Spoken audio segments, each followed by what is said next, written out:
Welcome to Fanfiction Audiobook. Marvel, get super serum at the beginning. Chapter 81 Ivan Vank's Counterattack. Each of the four super soldiers had a blank expression on his face.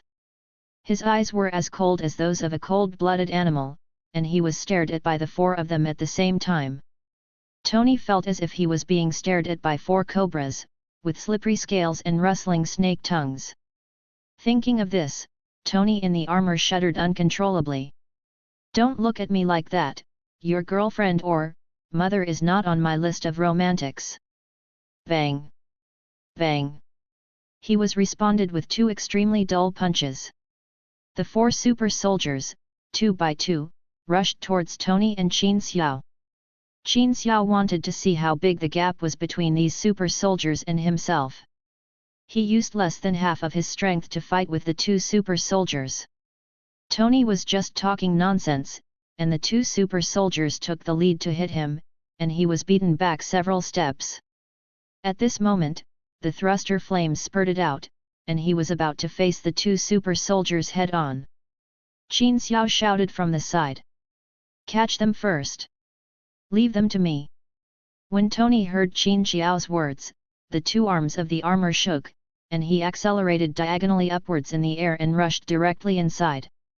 When the two super soldiers were about to chase, Qin Xiao took two hits on his back and grabbed the belts of the two super soldiers in front of him with one hand. "Come back to me!" He pulled the two super soldiers to the ground and turned around to fight with several super soldiers. Looking at Tony again, he accelerated past Qin Xiao and others and flew directly into a corridor. Just when he flew to the door of the innermost room, the only remaining female super soldier came out of the room leisurely. She closed the door of the room and hooked her finger at Tony contemptuously. At this time, Tony had no habit of sympathizing with women. He raised his palm and fired a laser cannon. The female super soldier dodged sideways, but blasted a big hole in the door behind her. "Ivan Vanko!" Tony said in a tone of "You are really here?" Ivan Vanko raised his head and gave Tony a meaningful smile. He continued to lower his head and began to type on the keyboard in his hand. In the hall outside, white light flashed in the eyes of one armor after another. Tony had no intention of fighting with this woman. He was just thinking of accelerating past her and grabbing Ivan Vanko inside as he did just now. Unfortunately, the height of the corridor was too low and the width was only enough for 2 or 3 people to pass side by side. As soon as Tony accelerated, the female super soldier jumped up and kicked the wall with one foot, and used the force to grab the legs of the armor directly. While Tony had just accelerated and the driving force was not enough, as soon as his legs landed, he shouted and smashed Tony's entire armor to the ground. The entire armor fell to the ground with a bang. The female super soldier took a step forward immediately after hitting the target and stepped hard on Tony on the ground. Tony's hand and foot jets sprayed a stream of flames together, and the whole person slid back a few meters and then took off from the ground. Floating in the air, she said, "Okay, you made me angry. Since you are a woman, I can spare your face." Just as she finished speaking and before she started to attack, she heard a whistling sound behind her. Tony looked back subconsciously and saw at least a dozen armors that were much taller than him rushing in.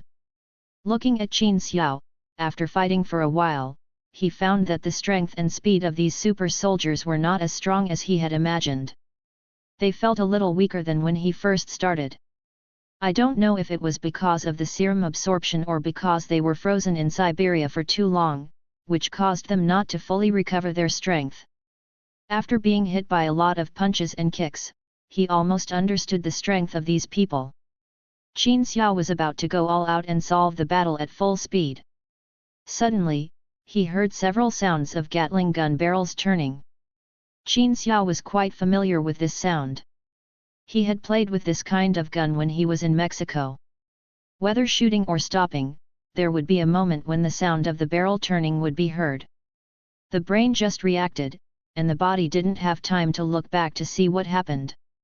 Da-da-da-da-da-da. The sky was full of bullets. In just a moment, Qin Xiao felt that every inch of his back half was hit by bullets. God knows how many guns fired at the same time to achieve this effect. Qin Xiao watched the skin and muscles of the super soldier next to Qin Xiao being torn apart bit by bit in the bullets. The whole person fell straight to the ground like a bloody man. There were 3 super soldiers in front of Qin Xiao and another comrade in arms. After these people were hit by the first wave of bullets, they dodged to both sides. Although many parts of their bodies were also covered with blood and flesh, they completely avoided the area covered by bullets. Qin Xiao took several steps forward. I only felt a burst of pain in the parts of my body that were not covered by the combat uniform. Especially the back of the head, as if someone had hit my head with an iron finger countless times. I felt like I was stunned by bullets. How many bullets did you shoot at my back? As if to cooperate with Qin Xiao's words, Qin Xiao's voice fell. The Gatling gun on the right arm of a war armor fired twice again, shooting out the only 2 bullets left in the arm.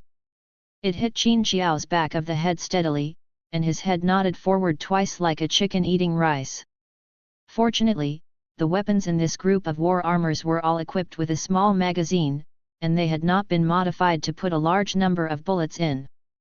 Otherwise, Qin Xiao would have been shot for at least 2 minutes without stopping. Are you done? It's my turn. Qin Xiao listened to the sound of the Gatling gun barrel spinning, and suddenly turned his head. He saw that at least a dozen of the many war armors that had been standing against the wall behind him came out and lined up. It must be them who shot at him just now. And as Qin Xiao turned his head, more than a dozen war armors took a step back, and more than a dozen war armors behind him took a step forward, and the Gatling gun barrels on their right arms began to rotate slowly. Come on, let's see who's faster. Qin Xiao kicked the ground with his left leg, and the whole person rushed towards the group of armors in front like a cannonball. On Tony's side, a large group of armors roared in the narrow passage. Not only Tony, but also the female super soldier was caught off guard. The 2 were rushed to pieces by a group of armors. In the chaos, Tony saw an armor enter the room and soar into the sky, breaking through the ceiling and flying out. Another armor followed closely, picked up Ivan Vanko, who had synthesized a notebook and held it in his arms, and soared into the sky towards the big hole that had just been broken. No! Tony shouted, and was about to find a way to get rid of the armors around him. Who knew that all the armors around him suddenly flashed red light on their chests and issued a piercing alarm. It's too late, there's another chapter later. Chapter 82, Hammer and Number 039, S Death. Not only on Tony's side, but also on Qin Xiao's side. From the corner of his eye, Qin Xiao saw more than a dozen armors rising into the sky with unknown metal accessories in their arms. And all the armors around Qin Xiao, whether they were out of bullets or shooting at Qin Xiao, had red light flashing crazily on their chests. Tony! Let's go! Qin Xiao yelled crazily in the earphones. Tony didn't want to leave now, but there were at least 7 or 8 armors surrounding him. Tony was frantically using the propeller to accelerate and prepare to escape from the entanglement of several armors. I want to leave too, but I seem to like my armor too much. How about you leave first? Believe me, I should be in more trouble than you are. Qin Xiao looked at least 20 armors surrounding him and said quietly. When Tony met Ivan Vank, he asked Jarvis to inform Rhodes directly of the news. Rhodes, an honest man, was sometimes unkind. He waited for Justin Hammer to lead a group of people to transform the system of the armor and complete the weapons and equipment before he directly launched an attack and arrested Justin Han. Silent. In addition to the message Jarvis sent to Rhodes, there was also a video of Tony coming down from the elevator in the lobby on the first floor of Hammer Industries until he finally saw Ivan Vanko. The evidence is overwhelming. Even if Justin Hammer eventually testifies against Senate Stern and Francis, he will still be charged with colluding with terrorists. Something as big as the Monaco hospital explosion, regardless of the purpose of the person who did it, has been defined as a terrorist by the international community. Unfortunately, Justin Hammer had just been escorted out of the base. A single sniper bullet killed Hammer. The shooter was wearing the uniform of a soldier from the base. After firing a shot, he got into a fighter jet and flew away. In less than a minute, the fighter jet disappeared from the base's radar signal.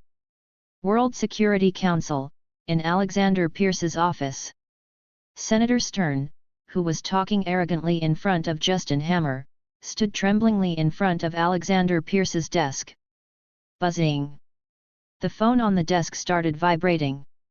Stern raised his head suddenly and stared at the mobile phone on the desk in front of him. Alexander Pierce quickly picked up the phone and just hummed lightly. Then he raised his head and said to Stern, "Hammer is dead, and I've wiped your ass clean. If your position in the Senate hadn't been of some use to us, you would have been the next one to have your brain blossomed." Faced with Alexander Pierce's vicious tone, Stern took a deep breath. He was so relieved that he almost collapsed to the ground. "I really don't know what your stupid head is thinking. You actually went to cooperate with Francis. Do you really think that just the two of you can control the Insight plan? Do you really think that if I die, you can take the leadership position in North America? Stupid." Alexander Pierce picked up a folder on the table and hit Stern viciously on the forehead. Stern didn't dare to move. "Let's go. Remember, speed up the promotion of the Insight project in the Senate, otherwise." Alexander Pierce said no more. Stern quickly nodded in agreement and hurriedly walked out. In a manor on the outskirts of New York, 3 super soldiers who had narrowly escaped death because of Qin Xiao were sitting on chairs blankly. Let the people around them use knives to cut open the wounds on their bodies, and use tweezers to directly pick out the bullets in the muscles and bones. There was still no expression on their faces, as if the knife cut open their bodies. Francis sat on an antique sofa and looked at the 3 expressionless super soldiers. He recalled in his mind the process of meeting Qin Xiao and Tony Stark that he just described. It seems that Qin Xiao is more interesting than the armor. Is such strong combat power and defense really the result of the super warrior serum? I am starting to be interested in you. The moment before the explosion occurred in the Hammer building, Tony still pulled Qin Xiao and flew out of the building. Tony's new weapon, the super-powerful laser beam, directly cut through all the enemy armor in the corridor at the last moment. When he rushed out, he happened to meet Qin Xiao, who was wielding a battle armor as a weapon and rushed out of the tight siege. The two finally rushed out of the building together before the explosion. It's a pity that the main target this time, Ivan Vank, still let him escape. And he also took away a lot of armor from Justin Hammer's inventory. Qin Xiao saw some metal accessories in the hands of some armors before leaving. Tony quickly analyzed that it should be a suit of armor specially built for him by Ivan Vank. That's what he did in the caves of Afghanistan, making a bunch of seemingly unrelated things and finally assembling them into a suit of armor. Judging from those super soldiers, Ivan Vank should have been put under house arrest to build reactors and armors. However, the intrusion of Qin Xiao and Tony gave him a chance to escape. It's a pity that Hammer was directly assassinated. Otherwise, there would be a chance to dig it out from his mouth. Who is behind it? There are 5 super soldiers. Justin Hammer does not have this kind of power. Black Widow has reported this matter directly to Nick Fury. Qin Xiao was the only one present who knew clearly that it was Hydra's move, but it probably wasn't Alexander Pierce.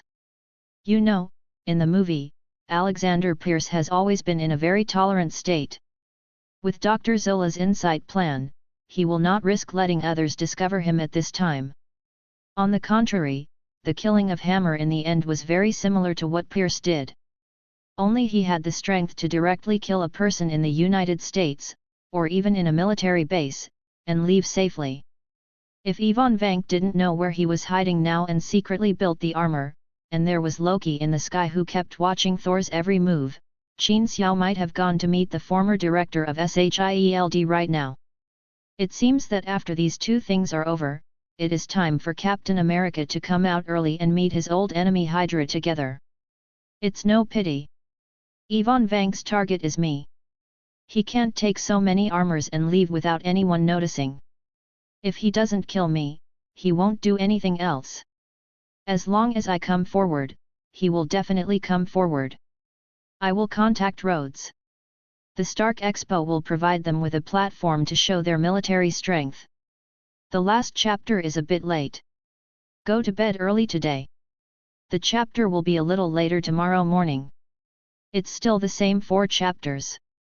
Chapter 83, Fighting at the Expo. Stark Expo. Although the accident at Hammer Industries completely killed the military and Hammer's armor project, it turns out that there is just a lack of some arc reactors as energy sources, and at least some battle armor to support the scene. Now that Ivan Vank made such a fuss, even the armors that supported the scene were all gone. However, the government still spent a lot of money and used the armor Tony gave Rhodes to earn back the government's face. In addition to Rhodes' modified armor that was almost unrecognizable, the government also used this period of time to build dozens of other excellent armors. To put it bluntly, it is just a group of plastic shells with iron sheets. The LED lights on the chest are used directly as the arc reactor. Although fighting was definitely out of the question, standing still and saluting with Rhodes gave those people who didn't know the details a sense of security. Of course, these people were watching the broadcast at home because Tony wanted to lure the snake out of its hole. Now most of them are from the military. Except for some staff responsible for filming and broadcasting, the others are either military soldiers or government agents. I really don't know what the people in the government are thinking. They knew that there would be danger today, but they arranged for so many media to come and broadcast it. Qin Xiao shrugged his shoulders in the background and said in confusion. So this is why you can't become a politician. My father once told me that if you want to be a qualified politician, you must first learn to talk in your sleep without telling the truth. But it is precisely because of the broadcast that Ivan Vank believes that all this is true. Tony stood next to Qin Xiao wearing a battle armor. He had previously publicly stated that he would attend the government's battle armor exhibition today. Okay, it's almost time for me to play. Tony. Qin Xiao opened his mouth and shouted, always feeling that he had forgotten something. It's okay, you go ahead. Qin Xiao thought for a while and found nothing wrong. Tony glanced at Qin Xiao strangely, closed his armor's mask, flew into the sky in a circle from behind, and finally landed forward, landing firmly next to Rhodes. Oh, it's Tony Stark, our Iron Man. Is he coming here today to compete with our war machines to see who is the real strongest suit? The host handed the microphone to Tony's armor in a provocative manner. Actually, I'm here to check my homework and see how good my imitators are of me. That's right. Tony's language was as sharp as ever. In response, before the host handed over the microphone, War Machine's right hand had already stretched out several gun barrels and pointed them at Tony in front. Oh! Look at our Colonel Rhodes, who was promoted to a lieutenant colonel at the beginning. He really has the qualities of a soldier and responds to provocations directly with a gun. The host directly handed over the microphone again. Get out of the way.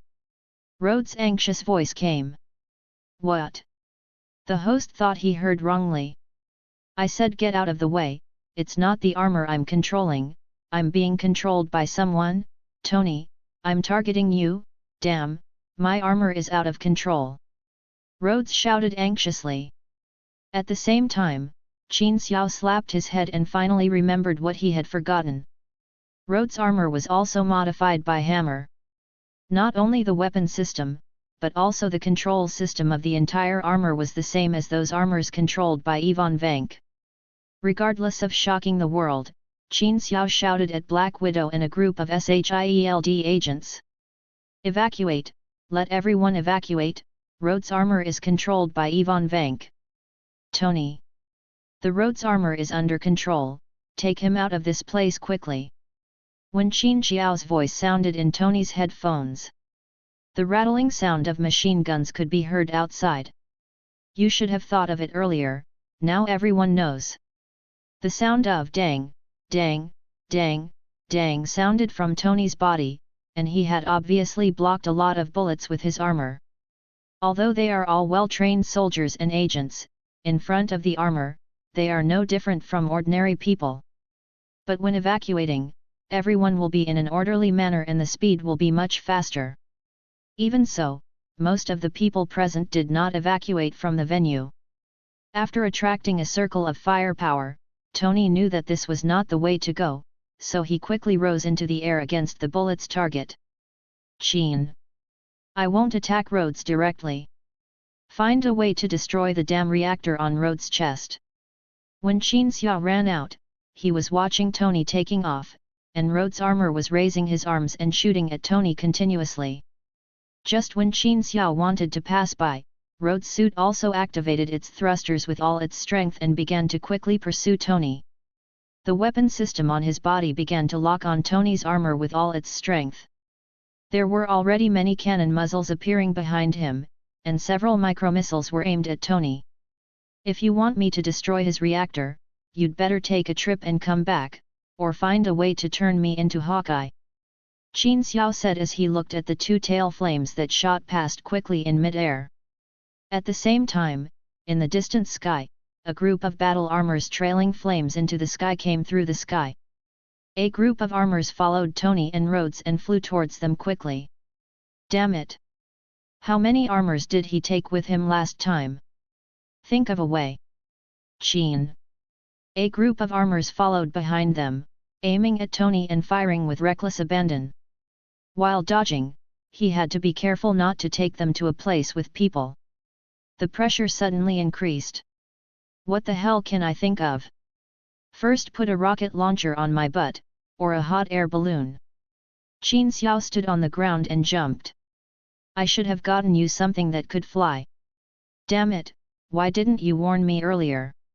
Tony's voice was accompanied by violent explosions and the sound of machine gun fire. You should take the initiative to talk about this kind of thing. I am a Chinese and I am shy. Stop talking nonsense. The people here are almost gone.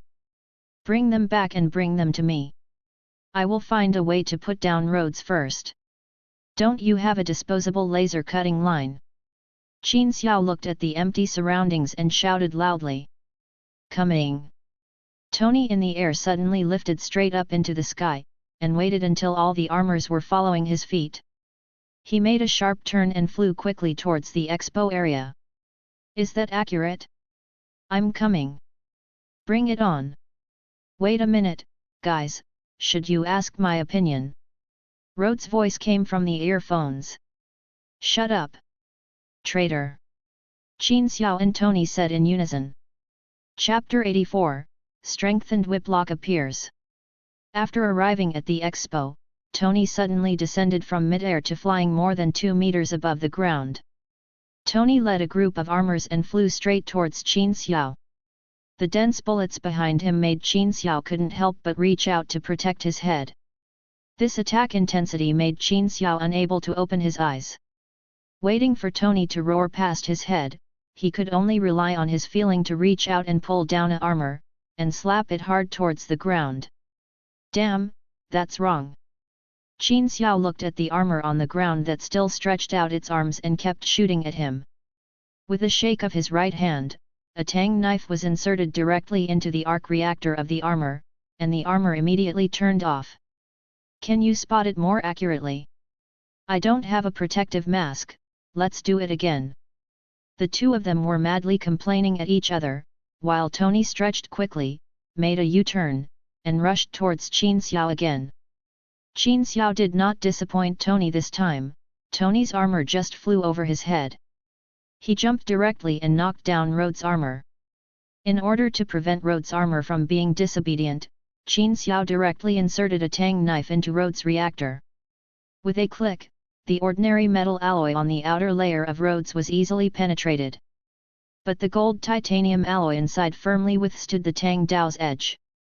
Looks like I need to earn some points as soon as possible to upgrade my weapons. Qin Xiao lowered his head and muttered, then punched the handle of the knife with all his strength.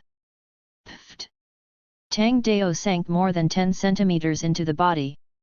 The blade directly touched Rhodes' t-shirt, almost disemboweling him. Fortunately, there is only a thin layer of gold titanium alloy in the reactor area. If it were replaced in another position, I am afraid it would not be so easy for Qin Xiao to punch it in directly. Fortunately, this thin piece of gold titanium alloy, otherwise Qin Xiao might not be able to hold back his strength and directly stab Rhodes to death. Qin, Rhodes, how are you doing?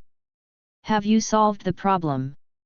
It's okay, I just almost got stabbed to death by Qin Xiao. Rhodes looked at the blade on his chest, even taking a deep breath carefully, for fear that he would stab himself to death with too much force. You two had better lie down on the ground and look at the stars for a while. Don't stand up. As soon as Tony finished speaking, he circled a few times in the air and landed not far away from the two of them. When the armors behind him fell down one after another, Tony straightened his arms and turned around. The two red laser lines quickly rotated twice, and the surrounding armor was directly cut into 3 flat sections by the laser. Qin Xiao followed the spot where the laser swept and saw that even the trees 100 meters away were cut into 3 sections. This trick is really good, can't it last a little longer? Qin Xiao sighed. There's no way, that's what the trick is. If it can be used casually, it can't be called a trick. Tony shrugged. I asked, can you pull out this knife first? It seems that the villain hasn't appeared yet. Rhodes said depressedly while lying on the ground. All right. Qin Xiao came over and stepped on Rhodes' chest. Amidst the harsh sound of metal cutting, he pulled out the Tang Dao from his chest bit by bit. Is it over? Tony. Are you all okay? Is Rod okay? Pepper Potts suddenly appeared in a white professional suit, accompanied by Black Widow. Pepper? Why are you here? Didn't I tell you to stay in the company and not come out? Tony asked confused. You didn't tell me that you were here as a bait today. I thought it was a normal expo. There was an accident here. There were armors flying all over the sky. Of course I had to come and take a look. Wait, are you blaming me? Did you tell her? Tony looked at Black Widow. Can someone help me take off my armor first? Rhodes interrupted at the right time, but unfortunately no one paid any attention to him. What else can I hide in this situation? Besides, she has already arrived at the scene. Black Widow spread her hands to express her innocence. Tony, don't change the subject and blame others. God, can you tell me in advance next time you make a decision? I don't want to sit in the office like a fool and watch TV to find out what happened. Pepper said forcefully. I'm trying not to worry you, Pepper, you know this is dangerous. Hey! I want to get up. Rhodes' voice was ignored again. Tony and Pepper were quarreling, Qin Xiao and Black Widow were watching the fun, and no one paid attention to him for a while. Oh!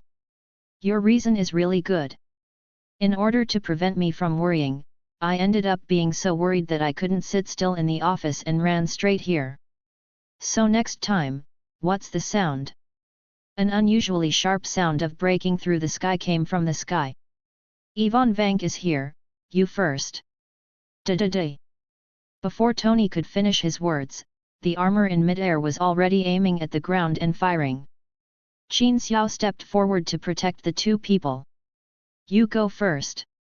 Regardless of asking for their opinions, Qin Xiao directly pinched the two of them under his arms, one on the left and the other on the right. A big jump jumped hundreds of meters, and then the two of them were released. Pay attention to your own safety, it's best to run further away. After looking at each other with Black Widow and giving each other careful looks, Qin Xiao stood up and returned to the battlefield. Unsurprisingly, Tony, who had used up his ultimate move, was no match for Ivan Vanko. Ivan Vanko's armor here is more powerful than in the movie. 3 arc reactors were actually used on the chest and shoulders at the same time. It seems that one is to provide power, and the other 2 are specifically to provide energy for the energy whip in the armor's hand. After all, his nickname is Whiplock, and using whips is his specialty. When Qin Xiao came back, Tony's neck and feet were tightly entangled with 2 whips. The violent energy on the whip crackled and flickered, causing Tony's armor to crack open every inch. In order to deal with you, I deliberately gave up the mobility of the armor. If you had just escaped, I really don't have any special solution. It's a pity. You must know that the energy output of the arc reactor is very exaggerated. Carrying 3 arc reactors at the same time is a big challenge to the output line of the armor. Just like a Gatling gun, the consequence of the extremely exaggerated rate of fire is that 6 different barrels rotate and shoot. In this way, after several minutes of continuous shooting, the shooting needs to be stopped to dissipate heat from the barrels. The design of the armor was even more troublesome. The addition of 2 reactors directly caused the output circuit of the armor to be more than twice as complicated. Qin Xiao definitely didn't know as much about these as Tony did. He watched Tony being pulled towards Ivan Vank little by little. Qin Xiao jumped up and stabbed Ivan Vank hard on the back of the neck with Tang Dao. Chapter 85 Tang Dao Cuts Wires. Ivan Vank turned his back to Qin Xiao, and focused all his attention on Tony in front of him. Qin Xiao succeeded with one move, and Tang Dao cut directly into the armor. Just like Iron Overlord, the strength of ordinary alloys cannot stop the Tang Dao produced by the system. What's more, Ivan Vank can now be called a whiplock. What's more, the thickness of Whiplock's armor shell is far less than that of Iron Overlord. Die! Qin Xiao thrust hard inside with a fierce force. Dang! A wave of counterattack force came. Tang Dao hit a hard object and could no longer move forward. What? Special alloy! Before Qin Xiao had time to react, a stabbing sound came from the back of the Whiplock armor. A metal whip on the back hit Qin Xiao's chest with the newly filled energy. Unexpectedly, Qin Xiao was whipped away by the whip. Fortunately, when he was hit, Qin Xiao subconsciously held Tang Dao, otherwise the weapon would have been left on Whipsuo. After being flung more than 10 meters away and rolling on the ground for several more meters, Qin Xiao stopped and saw clearly. The spine-like exoskeleton on the back of the whiplock is movable and can be lowered directly from the neck, just like a tail-like whip. Qin Xiao was caught off guard just now and was whipped by it. I can't believe it, how could I have forgotten that you are with Stark? In addition to this tail, I also have to thank that idiot hammer. In order to surpass Stark, he couldn't wait after I created the arc reactor. I ordered some gold and titanium alloys to build myself a suit similar to Stark's, but this was a bargain for me. The inner lining of this armor is made of gold and titanium alloy. Your weapon can't cut into it. Haha. Whiplock's tail whipped the ground hard, causing tiny cracks to appear on the ground. It's indeed beyond my imagination, but you think I can't do anything to you with just the turtle shell on your body and a tail? Your weapons can't hurt me at all. I'll slowly chip away at your shell. Stamp down one level. Qin Xiao held a sword in his right hand and said confidently. Even if you are made of gold and titanium alloy all over your body, as long as you run out of energy, you will still be no match for you. Regardless of strength, Qin Xiao, who inherited part of the Hulk's defense and recovery power, was invincible from the beginning. You are indeed very powerful. There is no better way to face you than running away, but what about Stark? Can you save him before I kill him? As Whiplock said, he put more force on his hands, and Tony's armor plowed several deep ditches on the ground. Oh shit! Qin Xiao couldn't afford to gamble, so he cursed angrily and rushed towards the Whiplock. But the tail of the Whiplock was extremely flexible. When the folded tail was unfolded, it turned into a whip more than 3 meters long, which immediately filled the surrounding area with water. Qin Xiao slashed several times with the tang knife in his hand. Unexpectedly, the tail was also made of gold and titanium alloy. Unless Qin Xiao aimed at one place and slashed dozens of times, he would not be able to break through the defense. Tony, you might need to hold on a little longer. After a few more blows, Qin Xiao exited the Whiplock's attack range and said anxiously. My head was spinning rapidly to see if there was any other way. Try attacking all his joints. With such a thick armor and 3 arc reactors, it's impossible for him to put all the circuits and sensors inside the lining, and it won't be able to carry it. Tony's voice was slightly distorted. It seemed that the whip had slightly deformed his armor. Hearing Tony's words, Qin Xiao's eyes lit up. He rushed towards the right side of the whip lock, and when the tail of the whip lock was whipped, he kicked hard towards the ground with his right foot. He dodged and came to the left side of the whip lock.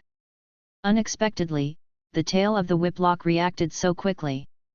With a roar in the air, it turned and whipped towards Qin Xiao from the side. Son of a bitch! Qin Xiao cursed angrily, received a heavy whip on his back, and tightly hugged Whiplock's left leg with his left hand. The tang knife in his right hand was thrust hard into the knee, and a strong force surged from his back. Qin Xiao hugged the left leg of the Whiplock armor with his left hand. He moved the tang saber with his right hand horizontally and used the force of the whip to turn half a circle on the left leg of the Whiplock armor. The tang dao in his hand also made a half circle around his left leg. Sure enough, it was exactly what Tony thought. As the tang dao turned, the circuit sensing system in the left leg was destroyed, and sparks flew out. It's easy to handle if it works. Qin Xiao aimed his attention at his right leg again. Qin Xiao succeeded in whipping the lock with one move, and he became anxious. Even so, he still refused to let go of Tony Stark. A whip was still tightly wrapped around Tony's neck, and a hub in his arm slid rapidly, tightening the grip on Tony's armor. The other whip turned into a whip shadow, and together with the tail, it was whipped towards Qin Xiao. Qin Xiao chuckled and kicked his legs towards the ground. The whole person's head and feet slid directly from the right leg to the Whiplock's right arm. This trick was learned from Black Widow, except that Black Widow used this trick to directly twist someone's neck with her thighs. With a method, everything will be easy to handle, especially since Qin Xiao is not afraid of the Whiplock attack at all. If you can hide, you can hide. If you can't hide, you can grit your teeth and get hit. You can also use the kinetic energy of the beating to move up and down the Whiplock. All kinds of sparks kept coming out of Whiplock's body. It made Qin Xiao feel like he was cutting wires with a kitchen knife. Niu X's charged again. A dizzying operation, a large number of damaged circuits and sensors finally caused a chain reaction. Even in the places where Qin Xiao had not cut, countless sparks appeared on Whiplock's body. Even the 3 whips including the tail were extinguished and fell limply to the ground. Qin Xiao then jumped down from Whiplock, stood there and took a deep breath. I don't know how many whips I received on my body. I didn't feel it just now, but now I just feel a little burning pain. However, due to my abnormal recovery power, it soon became numb and itchy, and then slowly returned to normal. Tony also stood up from the ground. The armor around his neck had been severely deformed. It was estimated that he would be almost healed if he was strangled for a while. Sure enough, spending money is the king. If the gold and titanium alloy ordered by Justin Hammer is enough to build a full-scale battle armor, then Qin Xiao may have no choice but to avenge Tony today. The armor you made is not a tank. It doesn't need so many reactors, which will only seriously damage the flexibility. But it seems that you have sped up the speed and increased the power a lot. What a great idea! Chapter 86, Rhodes, a vegetative person on the battlefield. Tony came to Whiplock and said calmly. The entire armor was paralyzed, and the Whiplock that could not move opened the mask. I don't need you to lecture me, Stark, put away your hypocritical side. If your friends hadn't appeared, you would have gone to hell to apologize to my father today. In fact, it was me who reminded him how to deal with you. I saw the shortcomings of your armor. After all, it was my knowledge that defeated you, just like my father defeated your father. You don't deserve to mention my father. Ivan Vanko spat viciously on the ground to show his disdain for Tony Stark. Qin Xiao twirled the tang sword. He was about to go up and strike the Whiplock with one strike. He was too lazy to watch the meaningless bickering between the two of them. As a result, he was interrupted again by Rhodes' cry for help. I said, now that it's over, Can you get me out first? Poor Rhodes, the armor model he wears is based on the Mark II and cannot automatically disengage at all. The energy and circuits in his chest were cut off by Qin Xiao with a knife. He could not move a hand now and could not slowly remove the armor by himself. It's over, how are you going to deal with him?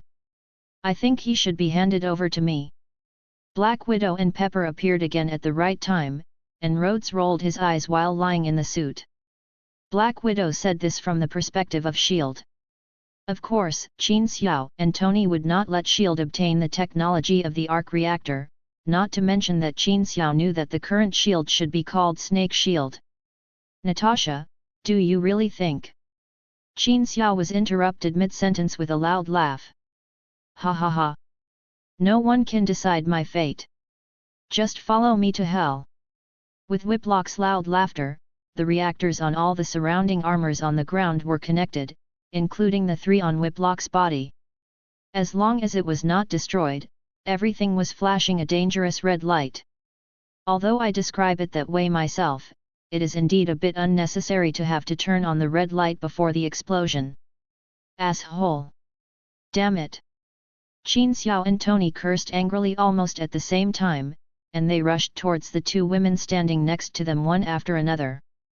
Tony held Little Pepper and flew into the sky, while Qin Xiao picked up Black Widow from the waist and jumped directly towards the woods in the distance. The only sounds left at the scene were the crazy curses of the Whiplock and the sound of the siren before the explosion. Of course, there was also a faint voice coming from an armor on the ground. What happened? Is it about to explode? Who will help me, Qin? Tony. Boom. Continuous explosions sounded, just like the ending of a bloody movie. The 2 male protagonists hugged the girls they liked and stood in the distance watching the explosion that meant victory. Boom! A suit of armor that was blown away rolled not far in front of the 4 of them. Rhodes' angry groan came from inside. Tony hugged Pepper's waist and looked at Pepper affectionately and said, "It's such a shame that I missed it last time. I think I should make up for it today." The 2 kissed each other slowly. Qin Xiao on the side was still holding the Black Widow. Black Widow gently stretched out her hand to twist Qin Xiao's waist and asked, "What were you trying to say to me just now, before the explosion?" Qin Xiao glanced at the beauty in his arms, and then at Tony and Pepper, who were kissing passionately next to them. Grinning, "It doesn't matter anymore." He lowered his head and pressed his lips to Black Widow's lips. "Hey! Why is there no sound? The explosion seems to be over. I was almost thrown to death. Let me out first, Qin, Tony. I know you are nearby, what are you doing? Hey! Hey! Shut up!" Qin Xiao kicked a stone towards Rhodes' head, causing Rhodes' head inside the armor to buzz. After Rhodes turned into a war machine, the system defaulted to the identity of a superhero or Avenger and gave Qin Xiao a mission reward of 500 points. Defeat Whiplock and receive a reward of 1000 points. Qin Xiao once again had 2000 points in his hand. With 2000 points, Qin Xiao could only buy 2 things except the Asgard divine body that had been redeemed. After thinking for a long time, Qin Xiao upgraded his Tang Dao. After all, if the Tang Dao was sharp enough this time, the Whiplock would be a living target. Qin Xiao originally thought that buying it directly would give him a new one. Unexpectedly, an upgrade interface appeared directly in the system. He put the E-level Tang Dao on it and upgraded it directly to D-level. The appearance of the upgraded Tang Dao did not change much. Qin Xiao waved it in his hand a few times and felt that the material was more resilient than before. But the sad thing is that the folding function of Tang Dao has been cancelled. I don't know if it is due to the material problem. This brought great inconvenience to Qin Xiao. He couldn't walk around with a knife on his back all the time. He was not a Deadpool. In desperation, he spent 1000 points to choose a space prop. There was no option to turn space props into regular jewelry or anything like that. After consulting the system, Qin Xiao turned him into a button on his trousers. Of course, because combat uniforms can be changed, buttons are not the norm. If Qin Xiao turned the clothes into sportswear, it might be a small accessory on the elastic band, or a logo. This depends on Qin Xiao's wishes. Anyway, in Qin Xiao's opinion, it is better to put this kind of thing in an unexpected place, so that even if you kill outsiders, they won't expect that you have a space to store the props.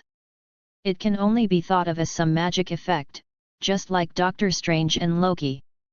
Besides, when fighting in the future, if you pull out a Tang Dao from your crotch, you will be more ferocious than others. After exchanging 2 items, I was left with 300 empty points again. After placing some daily supplies for the space props, Qin Xiao boarded the plane to New Mexico. Originally, he wanted Thor to come to New York and follow him, but this guy said that he couldn't bear to part with his hammer and would feel more at ease next to the hammer, so Qin Xiao simply let him go. During this period of time, I don't know whether it was because of losing power or being influenced by Jane.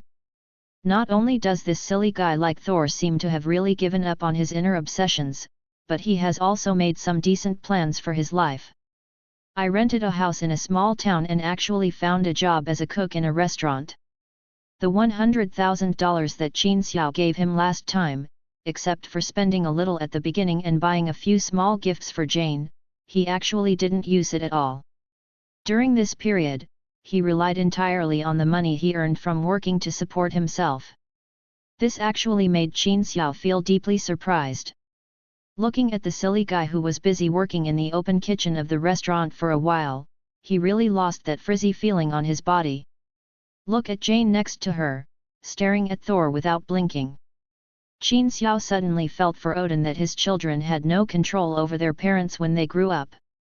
But poor Odin, these children are a little too dependent on their parents. Chapter 87. Coulson has a strong desire to survive. Thor is such a stupid guy. In the short time on Earth, I learned what correct values are from Jane. I make money at work, spend time with my girlfriend after get off work, and when I have free time, I read books with Jane and learn about the Earth. He is simply a good young man with 5 principles and 4 beauties.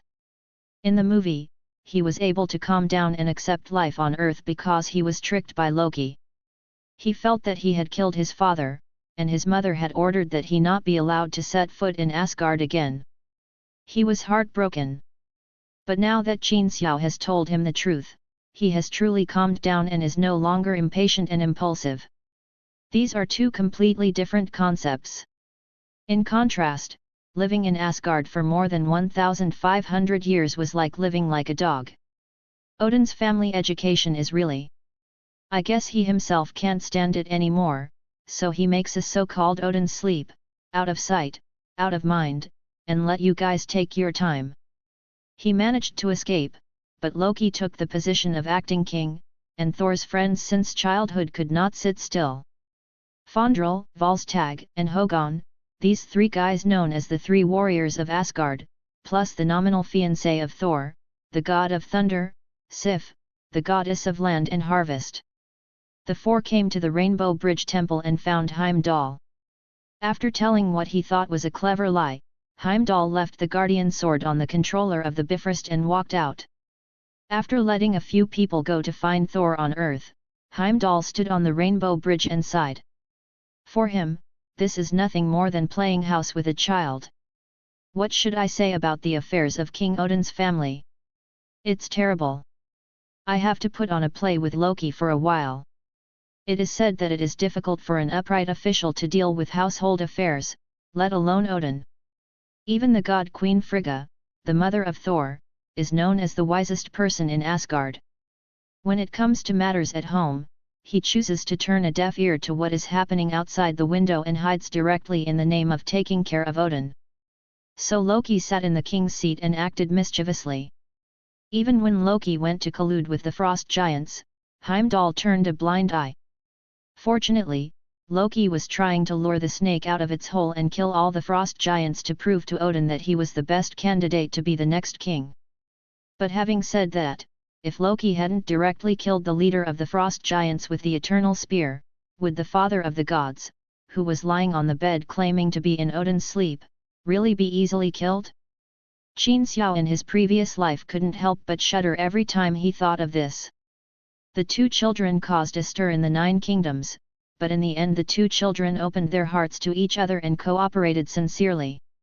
Facing the destined Ragnarok, Hela was buried with the entire Asgard, and her 2 sons escaped from the Ragnarok curse. Let's put it this way, after the destruction of Asgard, before they met Thanos, every move made by Thor and Loki was subconsciously influenced by Odin and Frigga. Except for these 2 old foxes and Heimdall, who sees things through but never tells them, everyone else in Asgard looks like a fool. Just as Qin Xiao was thinking of this, a colorful ray of light fell from the whirlwind like dark clouds in the sky far away from the town and landed on the ground outside the town. In S.H.I.E.L.D.'s temporary base, all the reconnaissance equipment sounded frantic alarms. Thanks to the research data and scientific instruments contributed by Jane and the others, the space detector assembled detected the formation of a channel between the 2 spaces. In the end, what happened? Coulson rushed into the room with a constipated look on his face. That's the legendary Rainbow Bridge. Some big fools came from Asgard. Oh, no, they're some gods. Let's go and see it together. Qin Xiao didn't know when he appeared behind Coulson. Next to him stood the biggest fool in Asgard, Thor, the god of thunder. Qin Xiao, who knew that Loki would control the destroyer soon, did not let Coulson bring anyone with him, but the 2 of them took Thor and 3 people in a car and set off towards the outside of the town. It seems your friends want you to go back. What do you think, Thor? Qin Xiao asked the god of thunder in the car. Actually speaking, I may not really be a candidate for king. I think the problem is too simple. Maybe Loki is more suitable to be a king than me. Thor lowered his head and whispered. Actually, neither of you are suitable to be a king. One of you doesn't know how to be a king at all, and the other just wants to sit on the throne. Qin Xiao gave the 2 brothers a definition. Jane said the same thing. To be honest, I really like elections on Earth. It's better for the king to rely on everyone to elect, rather than our family killing each other. Congratulations, Thor, you found a pretty good girlfriend. Qin Xiao didn't want to comment on the social system, but Jane did give so many valuable and correct opinions during this period. Not long after the car left the town, we met 4 ancient people dressed in medieval costumes. Stop the car, Coulson, that's my friend.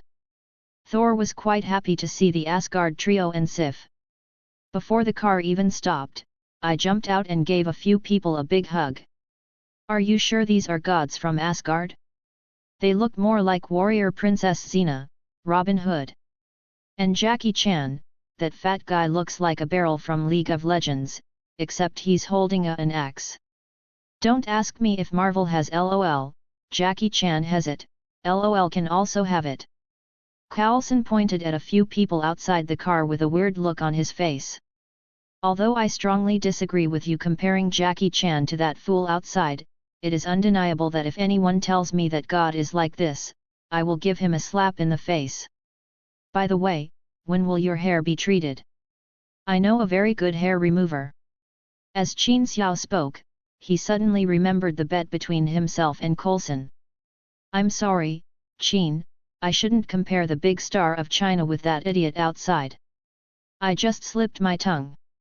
What I meant is that the idiot outside looks like a wretched Japanese ninja. Yes, he is a so-called Japanese Ronin samurai and the like, they definitely can't be Chinese. Coulson has a strong desire to survive. The most important thing in his life is the antique sports car he regards as his girlfriend, and then his hair.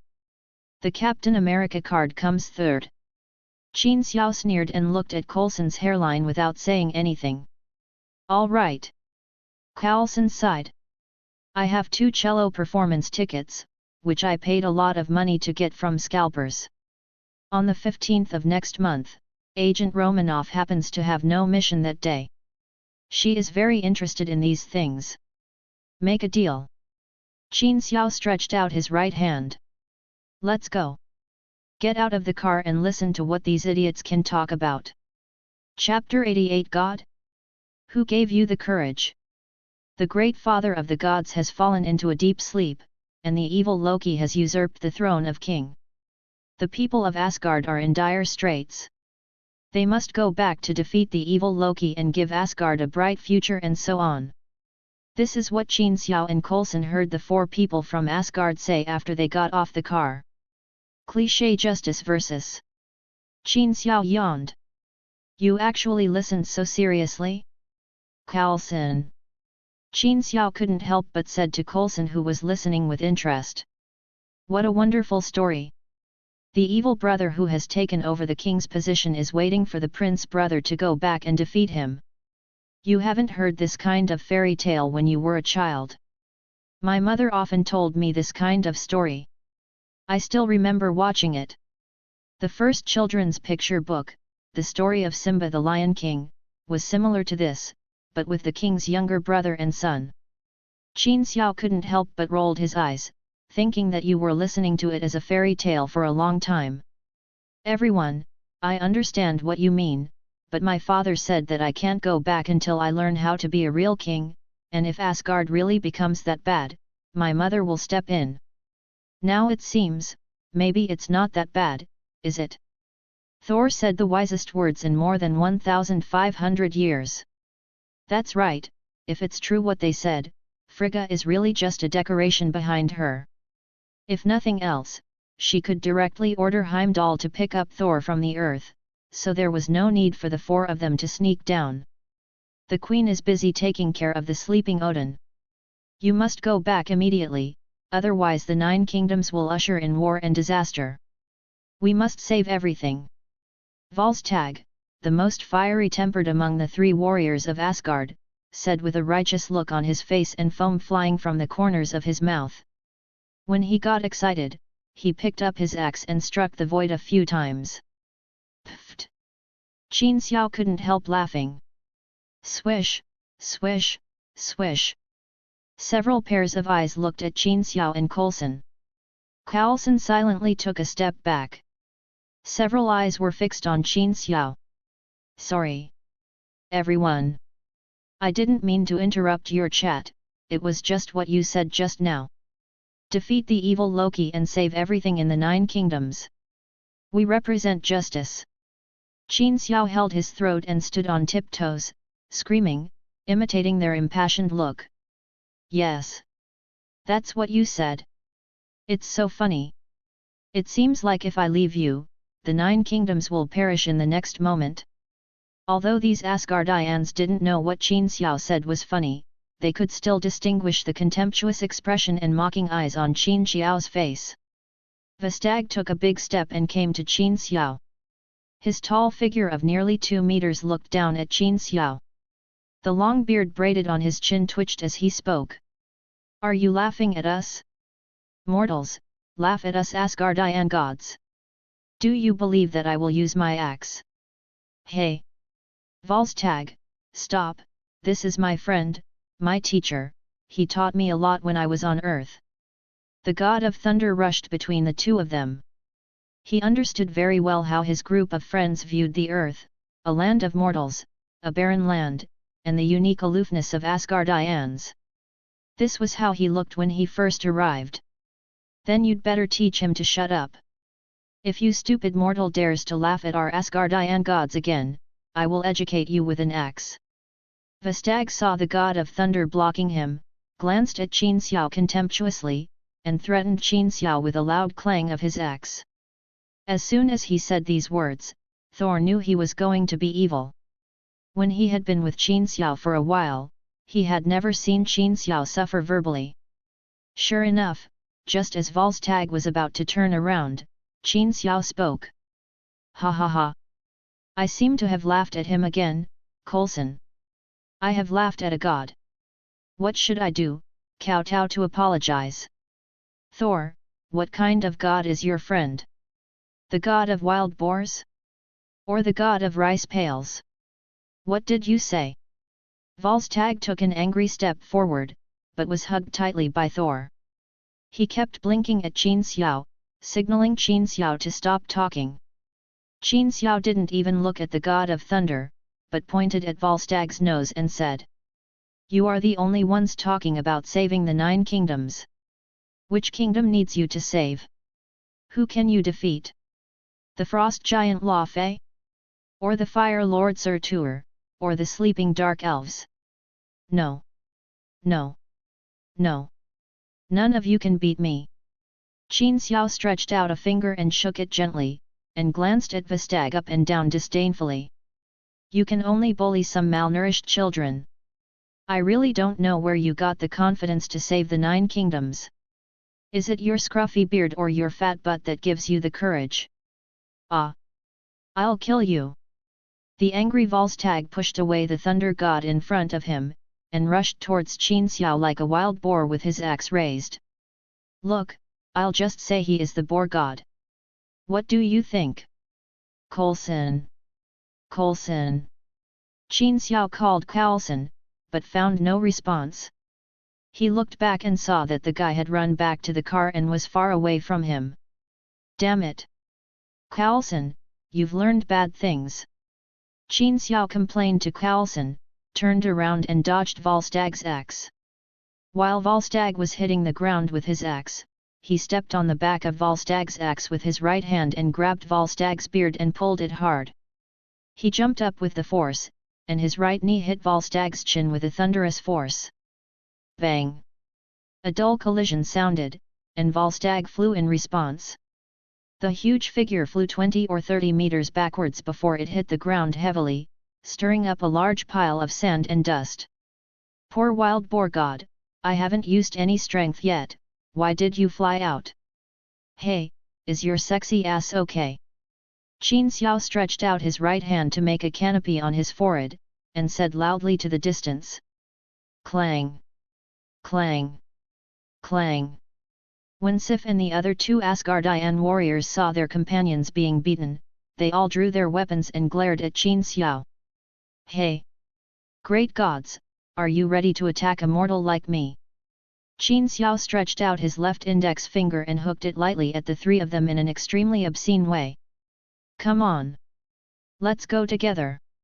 Let me make it clear that if you lose, you are not allowed to cry and go home to your mother." Chapter 89 Qin Xiao takes action, shocking the gods. "Your strength is good, and you can be considered a real warrior in Asgard, but do you think you have the strength to challenge the gods?" Facing Qin Xiao's provocation, Fandral, one of the 3 warriors of Immortal Palace, waved his sword lightly a few times, stood up and said. In his opinion, Volstagg was just careless just now. The person dodged the axe with all his strength. It would be weird if he didn't get hit. He could send someone flying dozens of meters at once, and it could be done with several tons of explosive power. The explosive power of several tons is very powerful in the eyes of mortals, but in the eyes of Asgardian warriors, this is just a basic operation. For the sake of being Thor's friend, apologize to Volstagg, and we will not pursue you for blasphemy. Hee. Qin Xiao is happy. He didn't know whether the people in Asgard were sitting in a well and watching the sky, or whether Odin protected them too well. This natural sense of superiority is really annoying. With a sneer and a curl of his lips, Qin Xiao prepared to educate these so-called gods of Asgard. It's a pity that Loki, who was anxious to prevent Thor from returning to Asgard, didn't give him such a chance. Dark clouds formed in the sky again, slowly rolling into a whirlwind, and then a colorful light fell. After a circular shape filled with various unknown symbols was smashed out of the ground, a black metal giant appeared on the spot. This is the destroyer guarding the treasure house. Who released it? The arrival of the destroyer made several Asgardians change their expressions. There is a small town behind, with at least thousands of people inside. Stop it! Thor immediately glanced at the town behind him. You know, Jane is still in that town. At this moment, they no longer care about the conflict with Qin Xiao. Upon hearing Thor's words, several people rushed towards the destroyer with weapons in hand. The tacit understanding between several people can be seen in a battle. Volstagg, who had just been beaten away by Qin Xiao, ran over from a distance and stood at the front of several people. The destroyer's body burst into flames, the metal bars on his flat face opened, and a concentrated flame blast hit the 4 people who were flying over. The 4 people dodged to both sides, Volstagg rolled, and struck the destroyer's ankle with an axe. Fondrel and Hogan used a sword and a small hammer-like weapon. One left and one right held the destroyer's arm that was smashing towards Volstagg. With his arms held up, the destroyer's body flashed with fire again, the metal bars on his face opened again, and the rolling flames slowly gathered together again. Sif! Volstagg shouted. Sif, who had already sneaked around behind the destroyer, jumped more than 3 meters high, and the short stick in her hand turned into a double-headed spear, steadily passing through the metal gap that the destroyer had expanded due to bending down. A single spear put the destroyer directly on the ground. The flames in the destroyer's body slowly extinguished. Fandel gracefully held a sword flower and glanced at Qin Xiao provocatively. Qin Xiao rolled his eyes and pointed at the destroyer. Fondrel quickly turned around and saw the metal bars on the destroyer beginning to rotate slowly.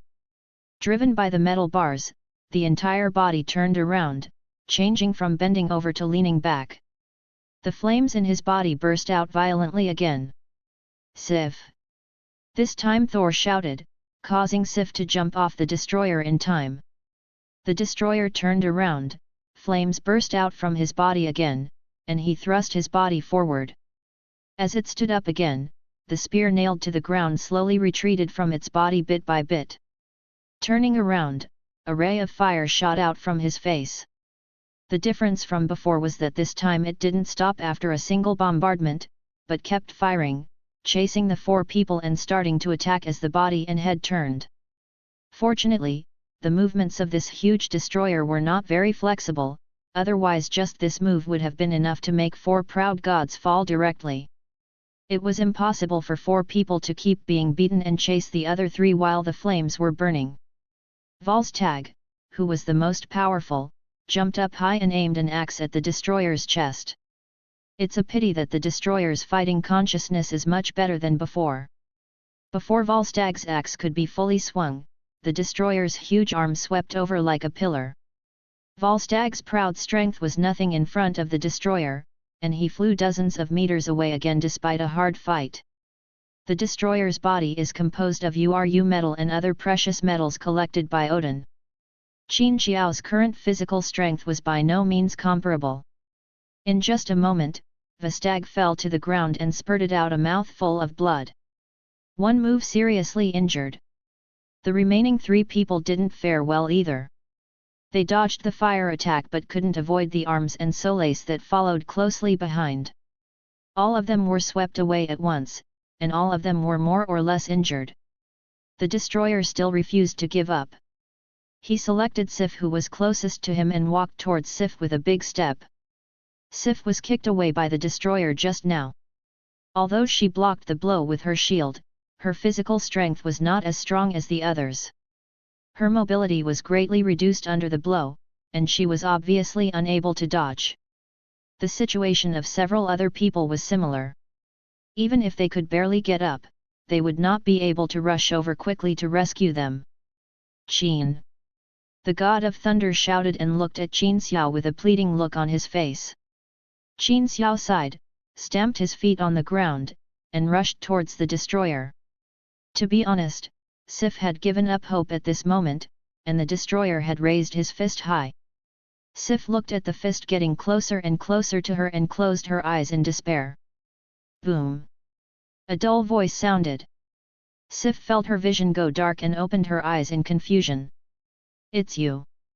Sif yelled in surprise. The scene in front of her made Sif a little unbelievable. The earthling was facing away from her at the moment, with his hands crossed and raised, firmly blocking the destroyer's punch. Not only Sif, but also the 3 warriors of Asgard who were lying on the ground all around them widened their eyes. How is it possible that this earthling, a mortal, could block the destroyer's fist with his hands? What are you doing? Hey! What about you? Can you get up and leave quickly? The destroyer's strength should not be underestimated. Qin Xiao felt the pressure on his hands getting bigger and bigger, and shouted at Zif without mercy. Oh! Zif nodded, and after reacting, she got up with difficulty and hurriedly avoided the battle area between the destroyer and Qin Xiao. Chapter 90 The Unbreakable Turtle Shell. Seeing that Zif had left the fighting area, Qin Xiao pulled his hand and released his strength to the side. The destroyer's huge arm slid to the side and crashed onto the ground. Taking advantage of its unstable center of gravity and staggering, Qin Xiao fell to the ground and aimed at the destroyer's ankle with a shovel. Boom! The huge figure of the destroyer was unstable and fell to the ground. How could Qin Xiao let go of this great opportunity? Before the guy could turn around, he quickly raised his fist and punched the destroyer in the back of the head. Bang! With one punch, the metal roared, and nothing happened to the destroyer, but Qin Xiao was shocked to the point where his finger bones hurt. Knowing that he couldn't break the turtle shell with his bare hands, Qin Xiao touched the waistband of his trousers with his right hand. A Tang Dao was slowly pulled out from the void. Of course, to outsiders in this scene, Qin Xiao slowly pulled out a long knife from his crotch. Fandral looked at the sword in his hand with a horrified expression, and then looked at his crotch. Asgard has a lot of magic that can create its own weapons, but Qin Xiao didn't have any magic fluctuations on his body just now. Fandral didn't understand where Qin Xiao got such a knife for a while. Qin Xiao didn't know what Fandral was thinking, and he insisted on taking advantage of his illness to kill him. Pulling out the Tang Dao and pointing it at the destroyer on the ground was a sudden stab. With one strike, the blade penetrated directly through the gap in the metal strip on the destroyer's body. However, such physical damage has no effect at all on the empty body inside the destroyer. Qin Xiao gritted his teeth and slashed at the metal bar on its body. The blade slid along the metal strip, and with the harsh sound of metal friction, tiny sparks popped out from the blade. After making a difficult cut, Qin Xiao found that the place where the Tang knife had struck did not leave even a single mark. He glanced distressedly at the Tang Dao that he had just upgraded, even though the blade was not damaged by the blow just now. Qin Xiao was reluctant to use it anymore and put away the Tang Dao in his hand. He aimed at the destroyer who was about to twist his neck and turn his head again. Qin Xiao aimed at its half-turned face and punched it back.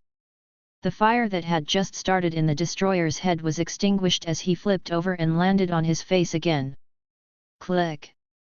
Click! I don't know if it was the destroyer's own fighting instinct or Loki's command.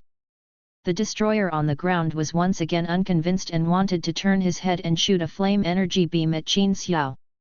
Although Qin Xiao's punch made his bones hurt, there was no good way to deal with the turtle shell now. Seeing that it actually dared to turn around, I punched it again. Go back to me. Kaka. Boom. Kaka. Boom. The two of them seemed to be competing with each other. One tried his best to turn his head, while the other refused to let you turn around. The three warriors of Asgard and Sif next to them were truly dumbfounded. Is this really the destroyer who guards the treasure house, the one who was given magical power by Odin?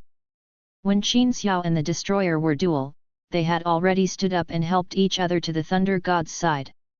At this moment, Fandral looked at Qin Xiao punching the destroyer on the ground and asked with a ghostly expression on his face. Looking at the other people, all of them also had their eyes widened. Is it the destroyer? Didn't we just try it? Thor, is this really Midgard, the world that needs our protection? Hogun looked at Qin Xiao blankly, pulled the thunder god beside him and asked. The earth is not as weak as we thought. There are even beings as powerful as my father here. Thor thought of what Qin Xiao had told him about his father's old friend, the supreme mage. As powerful as Odin? Okay. I take back my contempt for them. Hogun swallowed hard and said. Compared with their recognition of Qin Xiao's strength, Qin Xiao is now complaining in his heart. This guy is just a turtle shell, no matter how hard he beats him, it will be useless. If he keeps beating him like that, he will not say anything about anything, and he will no longer have his fists. No matter how abnormal your resilience is, you can't help but keep smashing it. By the way, why is that guy Thor still unable to sense his hammer? He has learned to be humble and sensible, okay? Qin Xiao was complaining secretly in his heart. It seemed that the destroyer on the ground couldn't stand being beaten like this. No longer turning his head forcefully, he faced the ground directly, and a fierce burst of flames shot out. The direct impact caused his upper body to rise high toward the back. Qin Xiao was punching him mechanically, his head still in a daze. Who would have thought that the destroyer's head would suddenly rise high as if it was equipped with a propeller? Qin Xiao was caught off guard and was thrown far away. Pooh! Qin Xiao spat out a mouthful of sand.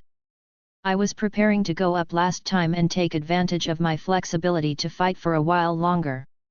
Unexpectedly, the destroyer turned around, ignored Qin Xiao, and walked straight towards Lei Shen and the others. Are you ignoring me? Qin Xiao rubbed his sore wrist. Thor, do you have any artifacts like Thor's hammer, such as the Eternal Spear, otherwise I won't be able to break this turtle shell. Thor's face looks like a bitter gourd. The Eternal Spear, who are you kidding me, that is Odin's weapon. If not, I have no choice. You'd better get your power back quickly, and you'd better pick up that hammer, otherwise you'll be in big trouble today. Qin Xiao rushed back to the crowd before the destroyer and said. If he could sense it, he would have picked up the hammer long ago, so why bother? Thor looked at the people around him, gritted his teeth, and ran directly to the destroyer regardless of Sif's obstruction. Loki, I know you can hear me. Your target is me, right? Let them go. Brother, I know I used to be arrogant. If I have done anything to make you feel sad, then I am sorry, but they are innocent. Thor's face was full of sincerity. These words were definitely not spoken casually. It should be that he had really reflected on what he had done during this period. Otherwise, he would not have told them that he would not go back now in the first place. Thor! There was a nervous shout from behind. It turned out to be Jane. She saw the huge destroyer outside in the town and drove out uneasy. I'm fine. Thor raised his palm toward the back, signaling Jane not to run back. Just when he was about to turn around and say something to Loki, the destroyer turned around and swung his arm, sending Thor flying hard. Thor! Several people from behind screamed at the same time. According to the plot, it stands to reason that after Thor said these words and was hit again, he should be able to feel Mjolnir. But obviously not this time. Thor, who was knocked away, staggered to his feet. The fire in the destroyer's body flashed, and he strode towards Thor again. Jane and the Asgardians rushed toward Thor nervously. Qin Xiao also wanted to stop him, but unexpectedly, a glittering golden portal suddenly appeared, and a thin arm stretched out, blocking Qin Xiao directly. Chapter 91 Do you believe Odin when he lies to his children? Master Ancient One. Qin Xiao knew who the person was without seeing the whole picture. The thin figure of Ancient One stepped out of the portal. Qin, this is 177A Bleecker Street. Coulson appeared out of nowhere again and asked Qin Xiao. Yes, that's right, Master Ancient One. Compared to you, he is the real guardian of the earth. Qin Xiao introduced Coulson. Ancient One glanced at Coulson, smiled and nodded as a greeting. Coulson swallowed hard, thinking about how to deal with this Supreme Master in the future. Ancient One and Coulson were polite, and reached out to pat Qin Xiao's shoulder gently. You don't need to do anything. Let them solve the Asgard issue themselves. Odin has already arranged it.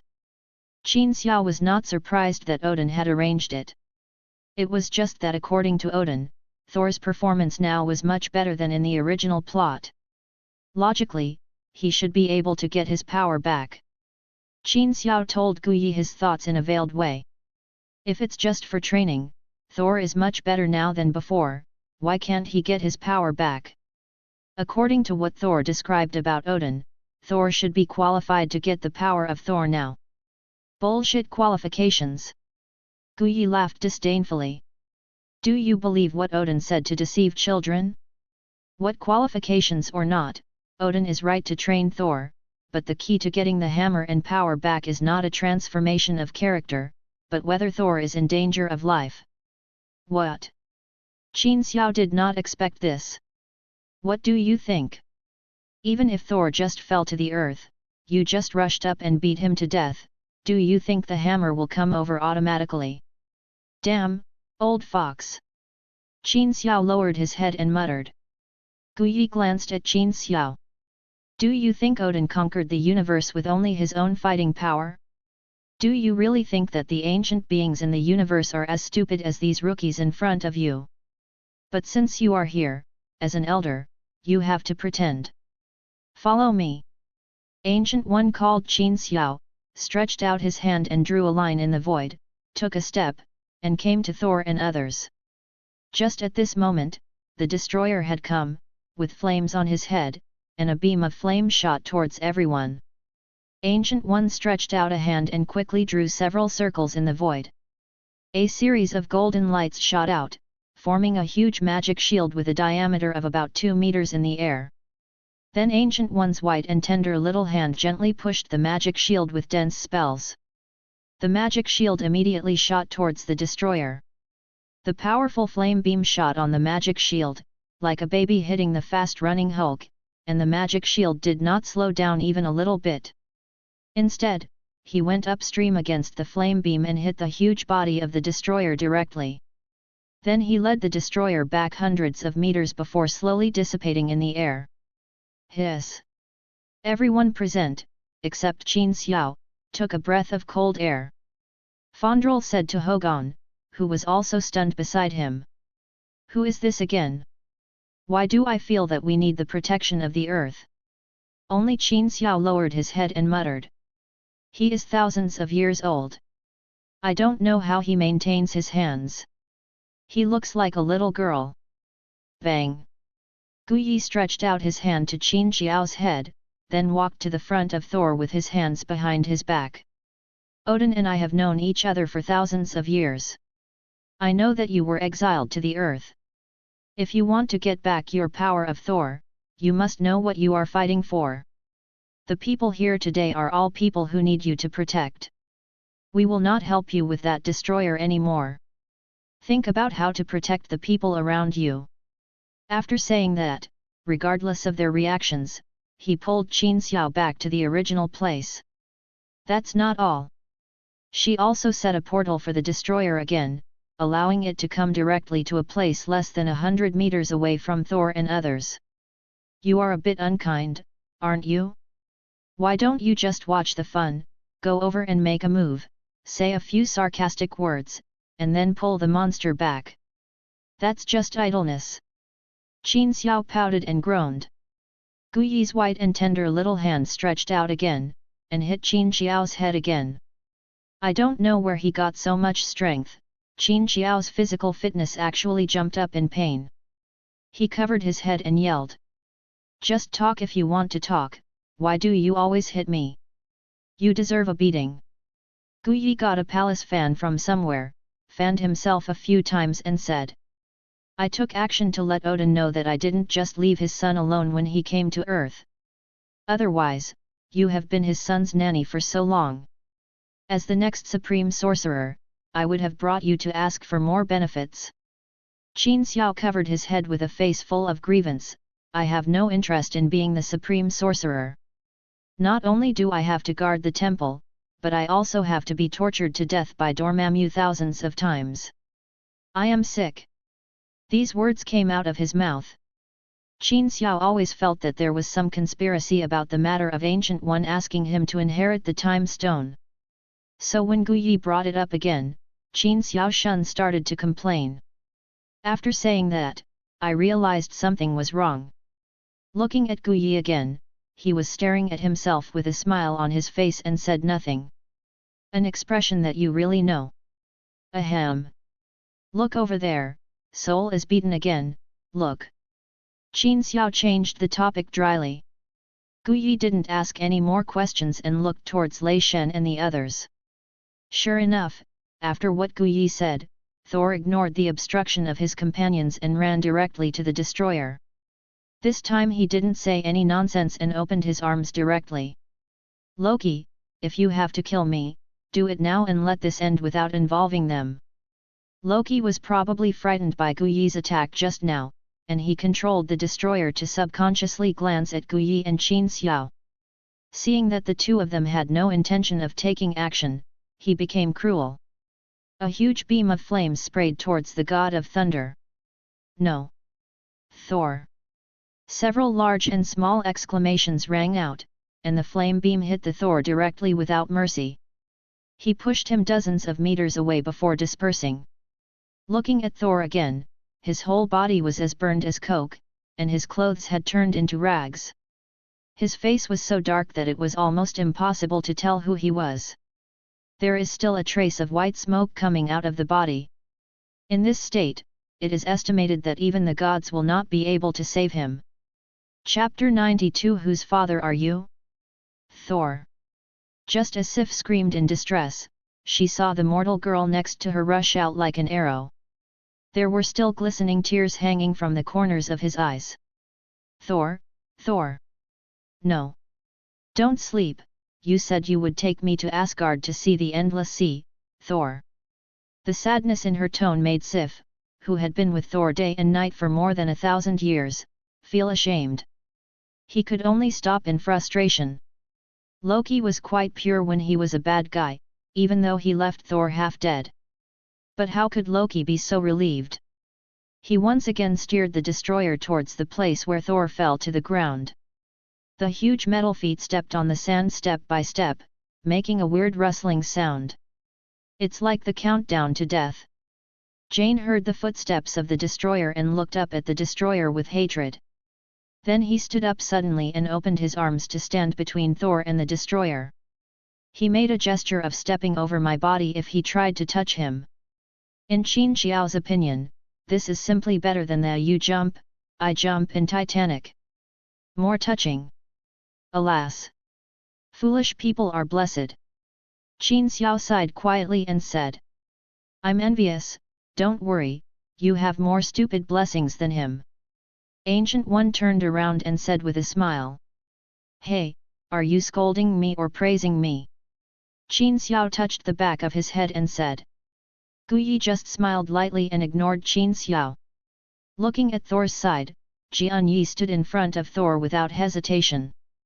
Sif and others looked at each other and ran in front of Thor, opening their arms like Jane.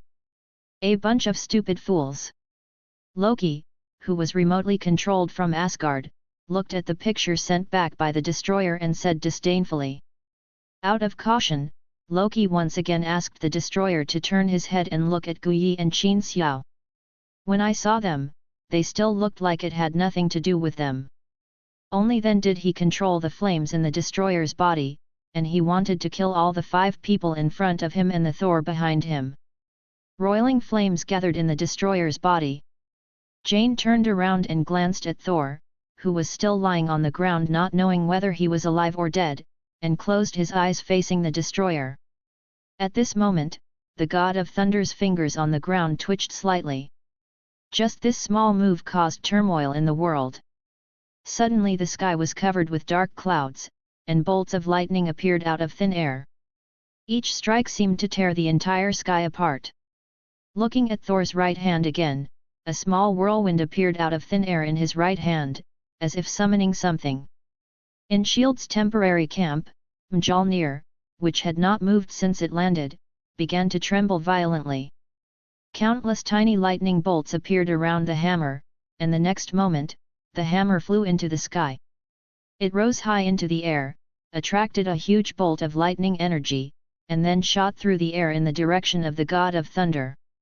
They are more than 10 kilometers outside the town, not far from Thor's hammer. Almost instantly, Thor's hammer appeared in Thor's hand with a roaring sound. Before Thor opened his eyes, he grabbed the handle of the hammer with his right hand. The lightning in the sky seemed to have found its direction and densely penetrated into the hammer on the ground.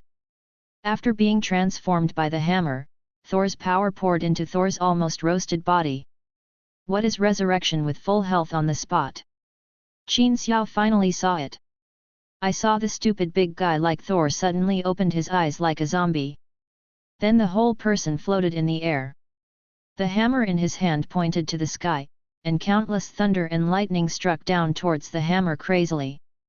Immediately, he successfully overcame the tribulation and became a god immediately. A set of fish-scale inner armor emerged out of thin air, covering the body to the limbs, then a simple breastplate covered the main body, and finally a red cloak slowly formed and floated down from the shoulders. Majestic and majestic, the true god of thunder descends to earth. Oh! I bought it! Jane covered her mouth with both hands and shouted in disbelief, looking at the transformed Thor with eyes filled with little stars. Grass! Qin Xiao spat angrily, he never succeeded in pretending to be cool, look at how stupid he is. All the injuries on his body healed automatically, and even the black ash on his face disappeared. The few hairs that were burnt just now have grown back again, and they are still neatly combed, and they seem to have been gelled to have a styling effect. You may say that this is annoying or not. The god of thunder, who had completed his transformation, staggered the destroyer who was about to spit out fire with a flying hammer. Once again, bang! He fell directly to the ground. Then he danced Thor's hammer and flew into the sky, swinging the hammer in midair and spinning around. A huge tornado formed in midair. While rolling up the yellow sand in the sky, it actually drove the huge body of the destroyer to slowly rise towards the sky. This is fucking unscientific. This is a hammer, not a fan. This is not aerodynamic. Qin Xiao was still muttering unhappily. As the destroyer rose to a certain height, Thor turned around in the middle of the whirlwind, raised his hammer on his head and struck the destroyer down. At this time, Loki could not sit still and wait for death. He activated the flames in the destroyer's body and raised his head to shoot out a beam of flames upwards. It's a pity that this flame beam encountered an artifact like Thor's hammer, and it couldn't even stop Thor. The hammer pressed the flame beam towards the destroyer. Boom! A violent explosion sounded in mid-air, and along with the sound, yellow sand spread all over the sky in a circular shape as the shock wave expanded in all directions. Like a huge smoke ring, it slowly expanded until it disappeared. Qin Xiao, who had witnessed the live version for the first time, spoke again. Impossible? Isn't he that powerful? Guyi once again explained to Qin Xiao how important it is to have a good father. That's the power sealed inside by Odin. Theoretically speaking, even if a pig picks up a hammer, it can knock over the big metal shell in one go. Otherwise, with Thor's current strength, with the power of Thor, even a hammer can't break open the magic puppet made of URU metal. Okay. Reincarnation is more important than hard work. Qin Xiao spread his hands and said. Suddenly, for the first time, I felt that being regarded as the next supreme mage by ancient Yi was not a bad thing. Of course, the premise is that you know what this 1,000-year-old fox is planning. Host, don't worry, no one in this world can beat you, because you have a system, Dad. A lifeless voice sounded in my head. Qin Xiao slapped his forehead fiercely, yes. I have such a system. Who am I afraid of? Is there something wrong? System, why the hell did you come out all of a sudden? Also, whose father are you? Come out and tell me clearly. System. Chapter 93. The show begins. The plot part of Thor's Earth has been completed, and the destroyer has been eliminated. Since the host also participated in the battle, 1,000 bonus points will be awarded. If the host yells or insults the system again, the reward will be cancelled. System, you are awesome. Qin Xiao endured the curse words he was about to say. There is no way, in the face of points, whatever the system says is right. For the sake of the host's sincere reform, I would like to kindly remind you that the part about Thor's exile to the earth has been completed.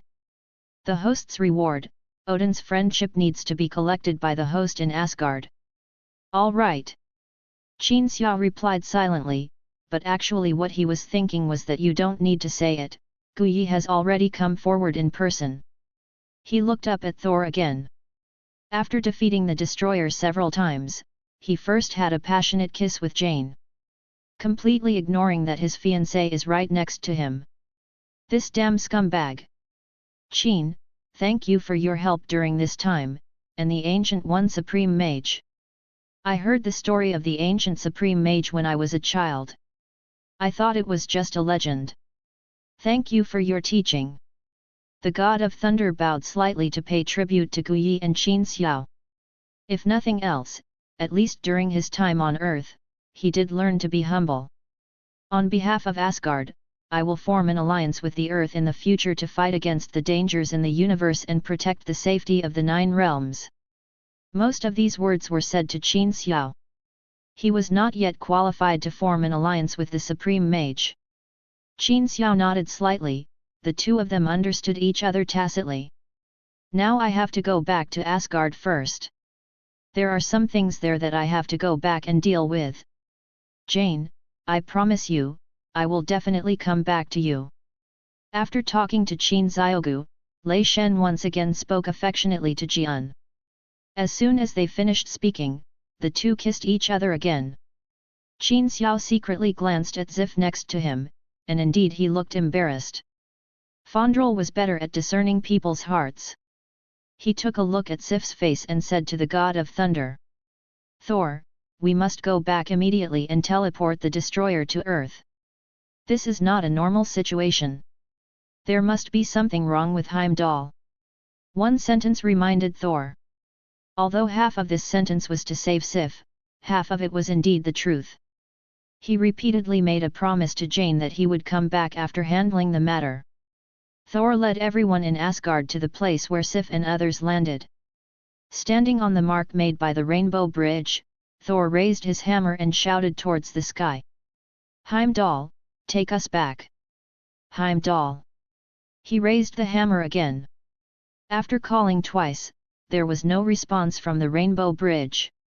Hey, Thor, are you holding the hammer up so Heimdall can receive your signal better? Qin Xiao couldn't help but asked. Heimdall is the gatekeeper of Asgard, a very powerful god. His eyes can see any corner of the universe, and his ears can hear anyone calling him anywhere. The God of Thunder explained to Qin Xiao with a serious face. Oh! Qin Xiao nodded. It's indeed quite powerful. Since he can hear it, then you have to shout and lift the hammer. Just lift the hammer and lift it. Hey? Sorry, I'm used to it. Thor scratched the back of his head in embarrassment. He looked up at the sky again. He was about to lift the hammer, but when he remembered Qin Xiao's words, he put it down halfway. Heimdall. I don't know if Qin Xiao's words had an effect, but dark clouds began to sweep across the sky, and a rainbow of light fell along the mark on the ground. Thor nodded towards everyone, then took a deep look at Jane, and led a few people onto the Rainbow Bridge. Jane watched blankly as the figures of several people slowly disappeared in the Rainbow Bridge. He muttered to himself. Using energy to break through the barriers and long distances between two spaces and directly transport people or items to the other side.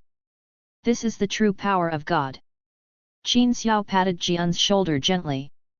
Hey, girl, I know that your heart is full of the tall and mighty Thor, and you think he is the best, and Asgard is a sacred place, but I still want to tell you that the so-called power of God, people are pulled in the space channel, and if there is an accident in the channel, they will be sucked into the space whirlpool. This is what a true God should be like. Vor. Qin Xiao reached out and snapped his fingers. Gu Yi glanced at Qin Xiao helplessly, stretched out his hand, and a golden portal opened instantly. Jane glanced inside, it was the Rainbow Bridge that Thor had described to herself. On the Rainbow Bridge, Thor was holding a hammer and flying quickly towards a majestic golden palace in the distance. See, this is called the power of God. Bye. Qin Xiao waved towards Jian, and he and Gu Yi stepped into the portal and disappeared. Only then did Jane react from the shock. Hey! Damn it! I want to go too. What responded to her was the last golden spark as the portal in the void closed. When I see Daisy next time, I will definitely not let her talk to you again. He complained angrily, then turned and walked towards his car. Eric Shavig joined SHIELD to work on a new research project, and Daisy returned to school to continue her lab work. Jane should also find a place to settle down and wait for her Asgardian prince to come to her. The place where Ancient One opened the portal was on the shore of the Endless Sea, diagonally facing the Rainbow Bridge. Standing here, you can see the Rainbow Bridge and Rainbow Bridge Temple on the right, and the Golden Palace in the distance on the left. The destroyer failed to kill Thor. Loki immediately used the ice box to freeze Heimdall, opened Asgard and led the frost giant to the Golden Palace. Thor's call to Heimdall failed just now because Heimdall had not yet broken free from the ice. Loki deceived Laufey, the leader of the frost giants, into the Golden Palace in the name of cooperating to kill Odin. When Laufey was about to kill Odin, he used the Eternal Spear to kill Laufey in a sneak attack. The first is to prove his ability in front of Odin, and the second is that after Odin told him about his life experience, he felt ashamed that he was a descendant of the frost giant. He is the future king of Asgard, how can he be a descendant of the frost giant? For this reason, he did not hesitate to kill Laufey, and also prepared to use the Rainbow Bridge to completely destroy the world of frost giants. Ancient Yi stretched out his hand and used magic to create a ripple in the air, which displayed the scene in Odin's bedroom like a screen. It was when Loki had just killed Laufey, and then Thor arrived and the two brothers faced off. Things were just halfway done, how could Loki let Thor stop him? An eternal spear knocked Thor out of the Golden Palace, and Loki flew towards the Rainbow Bridge. Qin Xiao's eyes followed Loki to the Rainbow Bridge, and he was about to watch the two brothers fall in love and kill each other to destroy the Rainbow Bridge. Gu Yi said softly from the side. Look here, the show is here. Chapter 94 Your handwriting is good. Boy. In Odin's bedroom, after the brothers all left, Frigga's panicked expression instantly turned into calm. And Odin, who had been lying on the bed looking weak, slowly opened his eyes. He sat up and sighed slightly. Frigga on the side stepped forward and patted Odin's shoulder gently. Thor went to Earth this time, and he looked a lot more mature when he came back. Loki's identity as a frost giant made him a little concerned, and he always felt that you were much better to Thor than to him. He has always been. We all live in the shadow of Sol, and it's normal to be a little rebellious, and we will gradually become more sensible in the future. The two of them spoke with deep affection, and they were like two ordinary old couples who were worried about their children. Qin Xiao looked at the sky speechlessly, and then looked at Loki who was controlling the Rainbow Bridge and preparing to completely exterminate the frost giants. Is this just a little rebellious? This is killing people's race, especially the race from which they were originally born. A famous internet meme from his past life appeared in Qin Xiao's mind. He is just a child. That's right, how can a child who is only over 1,000 years old have any evil intentions? He just stole the family's weapons and wanted to murder his brother and then exterminate a whole race.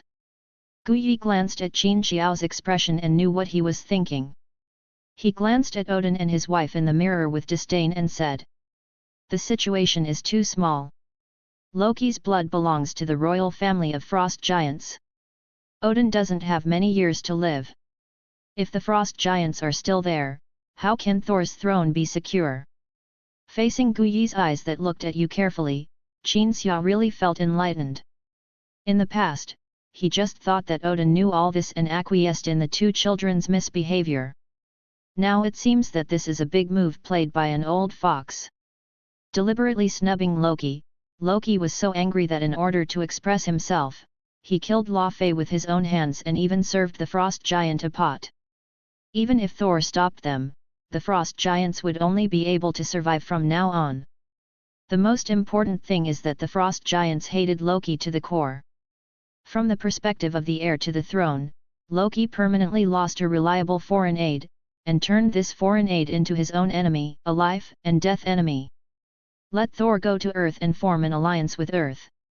Then Qin Xiao remembered that at the beginning of Thor 2, Thor led the army to help the Nine Kingdoms suppress rebellions in several worlds. Conquer, ally, destroy, Loki becomes the bad guy, Thor is the good guy, and most of the Nine Kingdoms easily become Thor's loyal supporters. Compared to Odin's calculations, Loki's so-called god of trickery is simply weak. Sure enough, no kind person can sit in the position of king. Actually, you don't have to think too much. As the king of Asgard, Odin certainly has a side as a king. In fact, he also has a side as a father. It's just that the father's profession is not as good as that of the king. Come. Take you to visit this successful king and failed father. Gu Yi stretched out his hand and tapped lightly on the mirror image. The mirror image instantly shattered, revealing a portal. You entered Asgard before Thor came back. Why didn't you come and see your old friend as soon as possible? The portal had just opened when Odin's voice came from inside. Odin's title as the father of the gods was indeed not given in vain, and he already knew it as soon as he entered Asgard. It's rare to catch a good show, you have to watch it carefully. Ancient One was not surprised at all that Odin knew her whereabouts. If any powerful power entered the earth, she would definitely feel it immediately. Hello, Ancient One Supreme. It seemed that this was not the first time Frigga met Gu Yi. She smiled and greeted Gu Yi, then smiled at Qin Xiao, nodded, and exited Odin's room. It's just two kids fighting, what's there to see? You didn't come to Asgard just to watch me having fun, right? Odin waved his hand and said. As soon as he finished speaking, an earth-shattering explosion suddenly came from outside. Odin's aura suddenly changed, and his whole body glowed with golden light.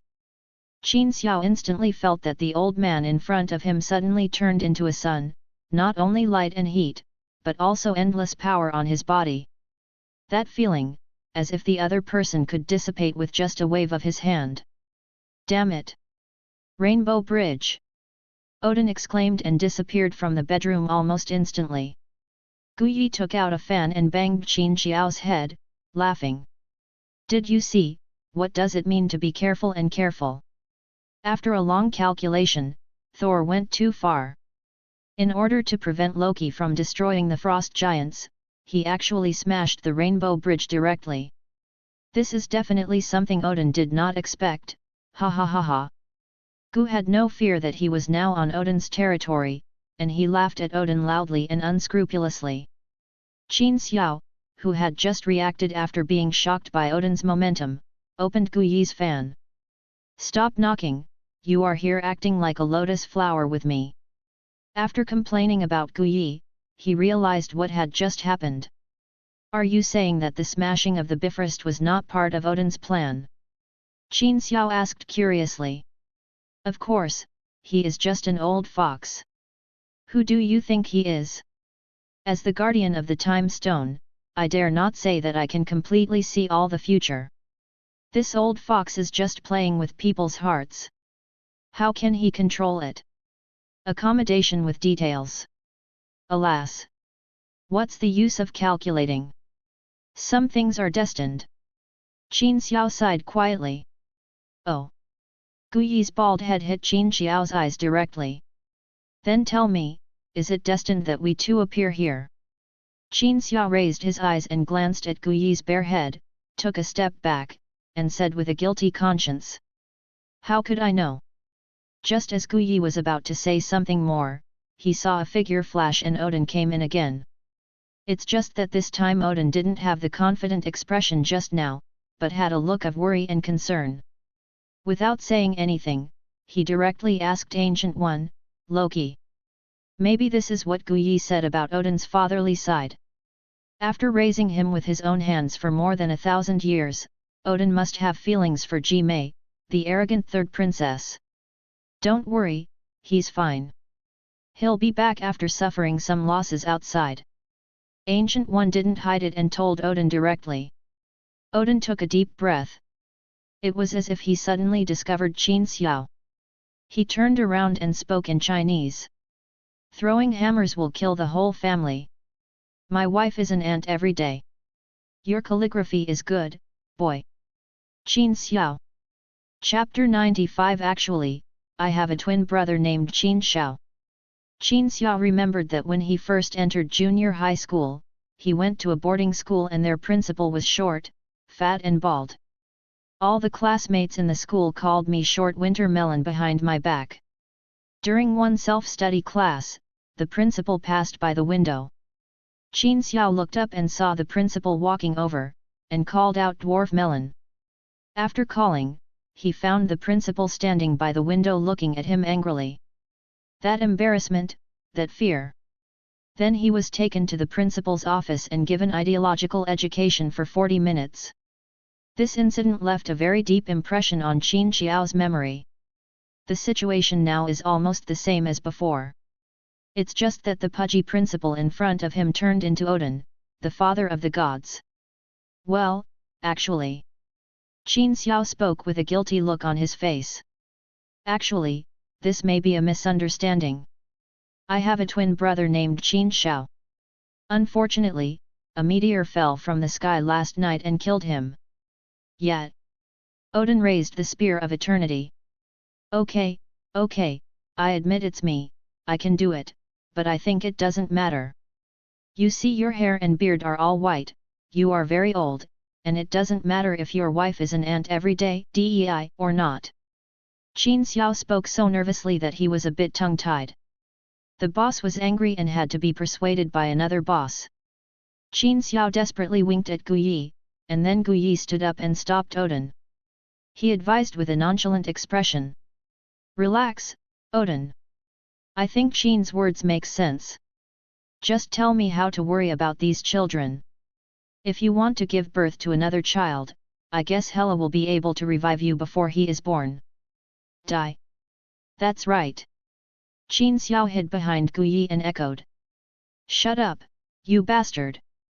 Not only did you insult my god queen, you also cursed the death of my whole family. Odin's eternal spear began to glow. How could Gu Yi let go and hold Odin tightly and said with a serious face. Odin, the death of your whole family is not actually a curse. The death of your whole family is actually true. What? In fact, as for the two sentences Qin Xiao wrote, Odin was just trying to scare him. But Gu Yi's words hit Odin's heart directly. What is meant by the death of the whole family is true. Old friend. I'm not joking with you this time. This is what I came here for. I think we should have a good talk about the future, the Earth, and Asgard. Gu Yi's expression was more serious than ever. Before the two bosses formally talked, Gu Yi opened a portal, and Odin directly used the Eternal Spear to shoot Qin Xiao out. This portal is opened on the Rainbow Bridge. Just now, there was a gorgeous rainbow bridge, but now a big hole has been opened in the middle. Even the Rainbow Bridge temple has collapsed. At the crack of the Rainbow Bridge, a lonely and sad figure sat. The cloak behind him was blown to one side by the wind of the endless sea, swaying in the wind. I'll go, Asgard's version of Buletin Jingyun. The god of thunder turned around when he heard someone talking and was somewhat surprised to see Qin Xiao. Qin, why are you here? No, the Rainbow Bridge has been broken by Loki and I. How did you come? Since you can come, doesn't it mean that I can still go to the Earth, and I can still see Jane? The stupid guy was not stupid at all. When he saw Qin Xiao, he thought of so many things instantly. Anyone who is in love makes a person mentally retarded. It seems that this matter depends on the person. If you meet a stupid person, you may be wrong or good. The sudden excitement of the god of thunder startled Qin Xiao. Aren't you here to remember Loki? Why did you put on such a Buletin Jingyun pose for a long time because the Rainbow Bridge was broken and you couldn't go to Earth and see Jane? Then you hit it with a hammer? I came here with the Supreme Mage. She is communicating with your father about some things. By the way, I have some good news for you. Loki is not dead. The Supreme Mage told your father. I knew it. The God of Thunder was stunned for a full 10 seconds, then suddenly jumped up and slapped Qin Xiao hard on the shoulder. I knew he should be fine. He is the god of trickery and the most cunning person in Asgard. How could he die so easily? It seems that Thor's feelings for Loki are really good, and there are many wrinkles on his face with joy. However, Qin Xiao could only give him a sarcastic sneer in his heart regarding the fact that Loki was the most cunning person in Asgard. Not to mention Odin and Frigga, even Heimdall, who seemed to be inflexible, was a step ahead of Loki in this respect. Too lazy to discuss this topic with Thor, Qin Xiao took a rare trip to Asgard and took Thor to take him around.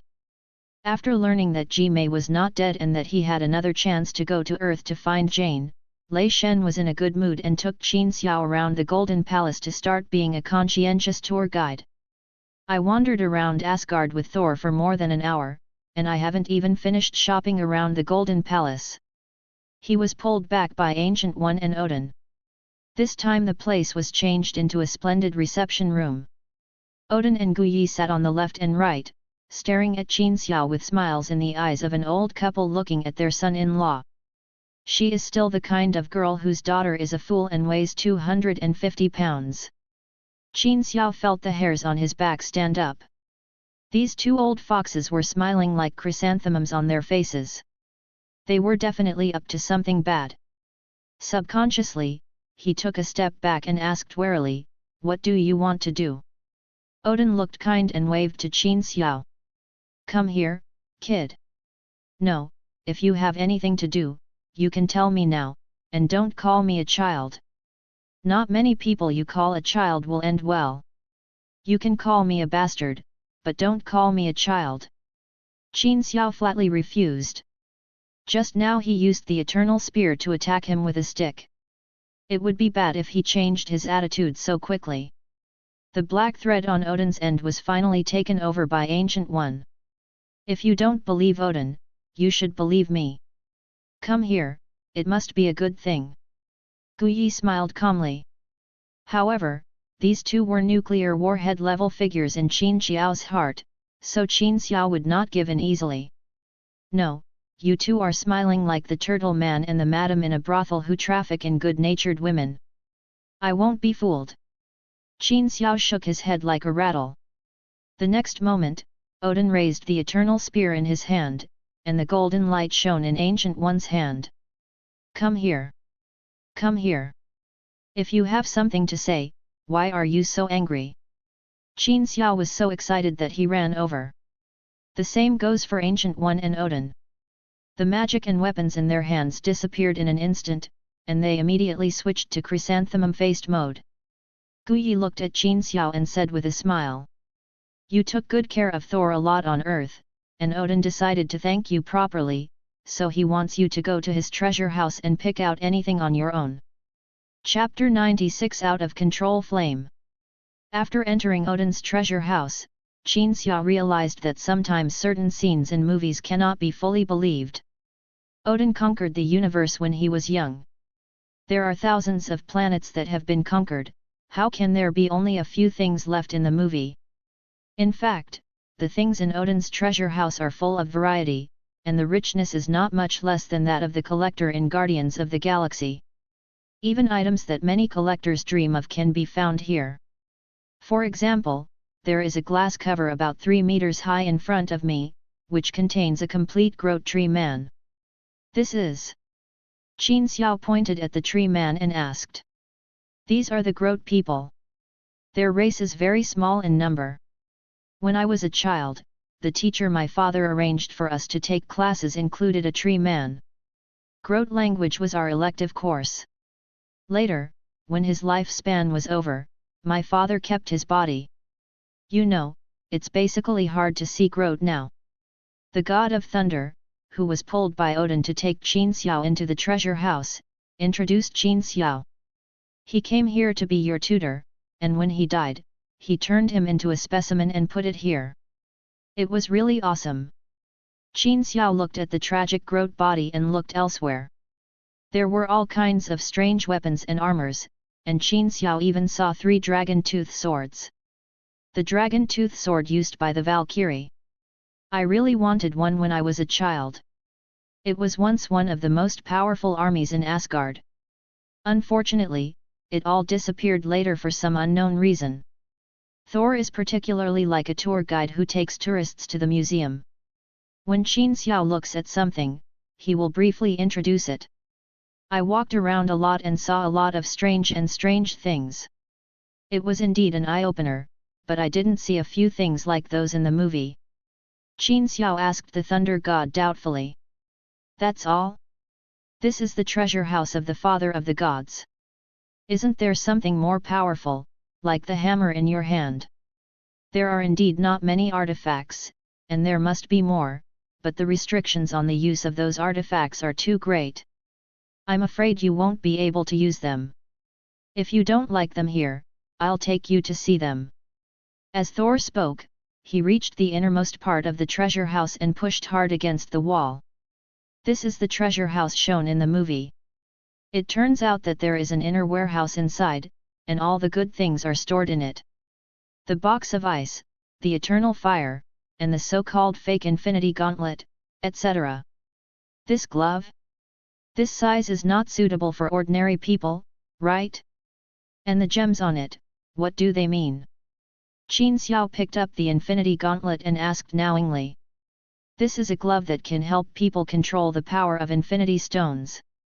It was made by the dwarf king of Nidai's previous generation based on his own hand shape. He originally wanted to create an artifact that could perfectly accommodate 6 infinity stones to complete the highest level of forging. The result has just been produced. Countless people in the entire universe who are ambitious to control the infinity stones hope to get this pair of gloves to control the infinity stones. In desperation, the dwarf king could only dedicate it to my father, hoping that my father's reputation would be restored. It can deter those who covet gloves. Following Thor's introduction, Qin Xiao realized that the gloves were real, so the fakes mentioned by Thor's Sanhela should refer to the gems on the gloves rather than the gloves. The dwarf king made it in order to prove his forging skills, and finally dedicated it to Odin to avoid trouble. This is very reasonable, but I don't know if it is a dark setting by the Marvel writers or a correction in this real world. Nodding noncommittally, Qin Xiao looked at the ice box again.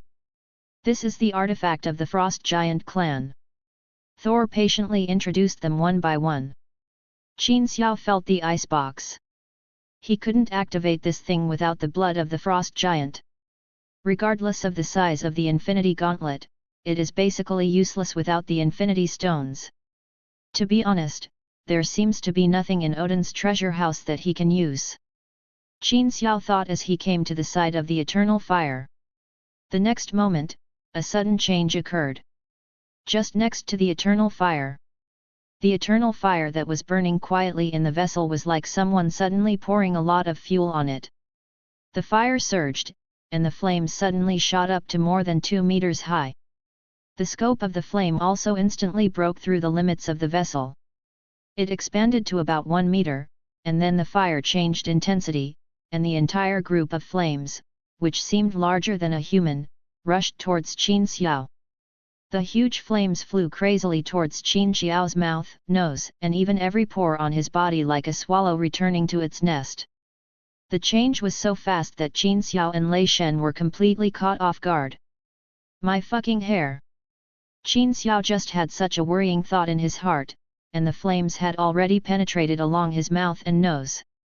It was like a spirit, swimming back and forth between Qin Xiao's pores and 7 orifices. Thor was completely stunned at first.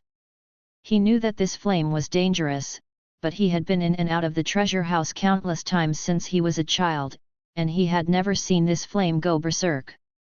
By the time he reacted, the flames had penetrated Qin Xiao's body along the 7 orifices. He secretly said something bad and subconsciously wanted to step forward and do something. The light on Qin Xiao's body soared, and his whole body turned into flames.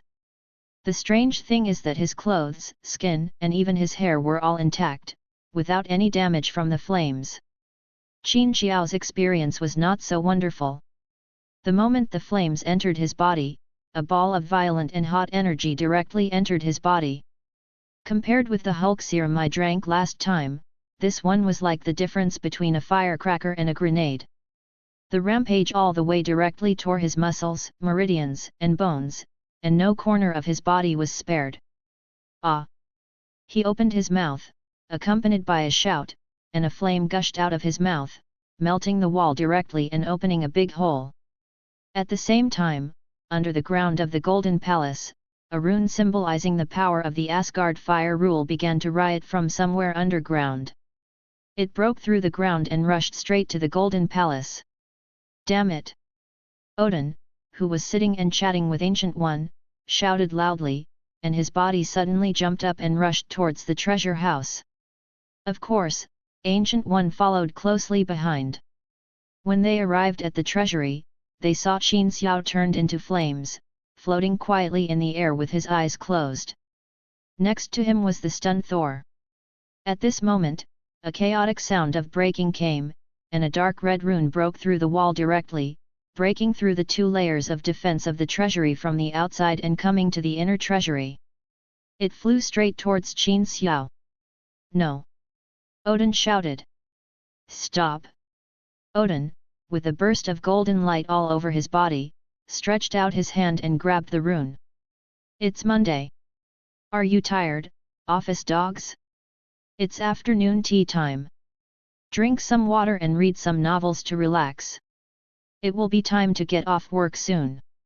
Chapter 97 God's Origin Rune. Odin's speed was so fast that he reached the rune almost instantly.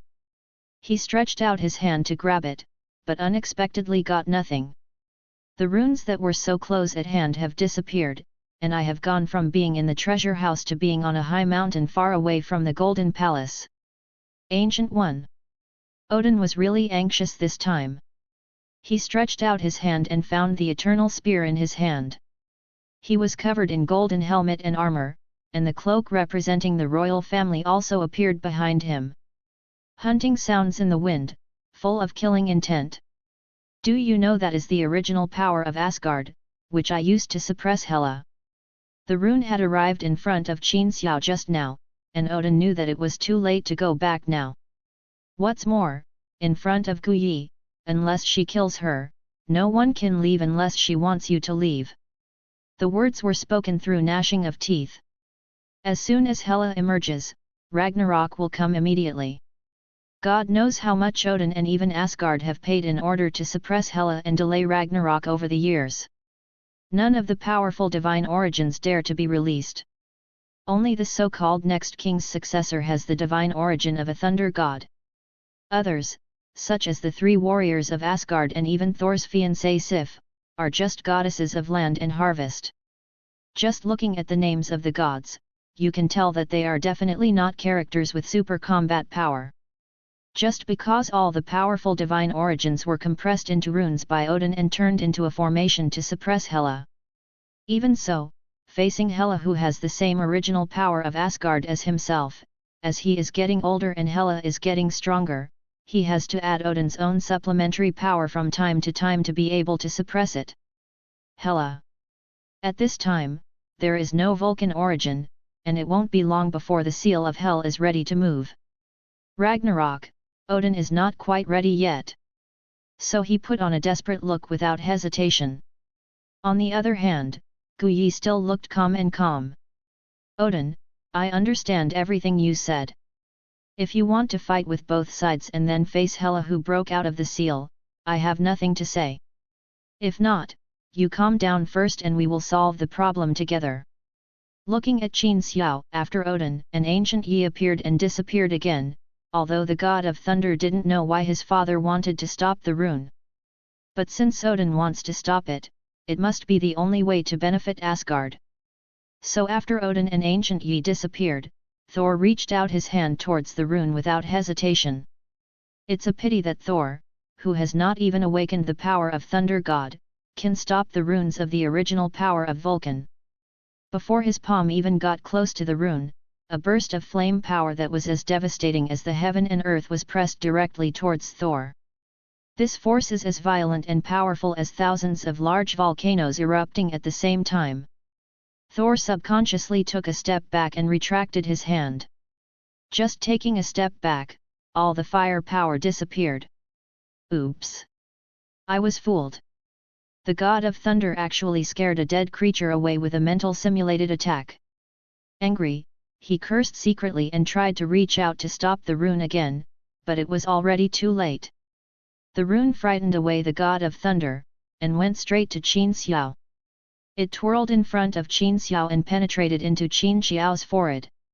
As soon as the rune entered his body, Qin Xiao's feeling changed instantly, although his whole body was still covered in flames.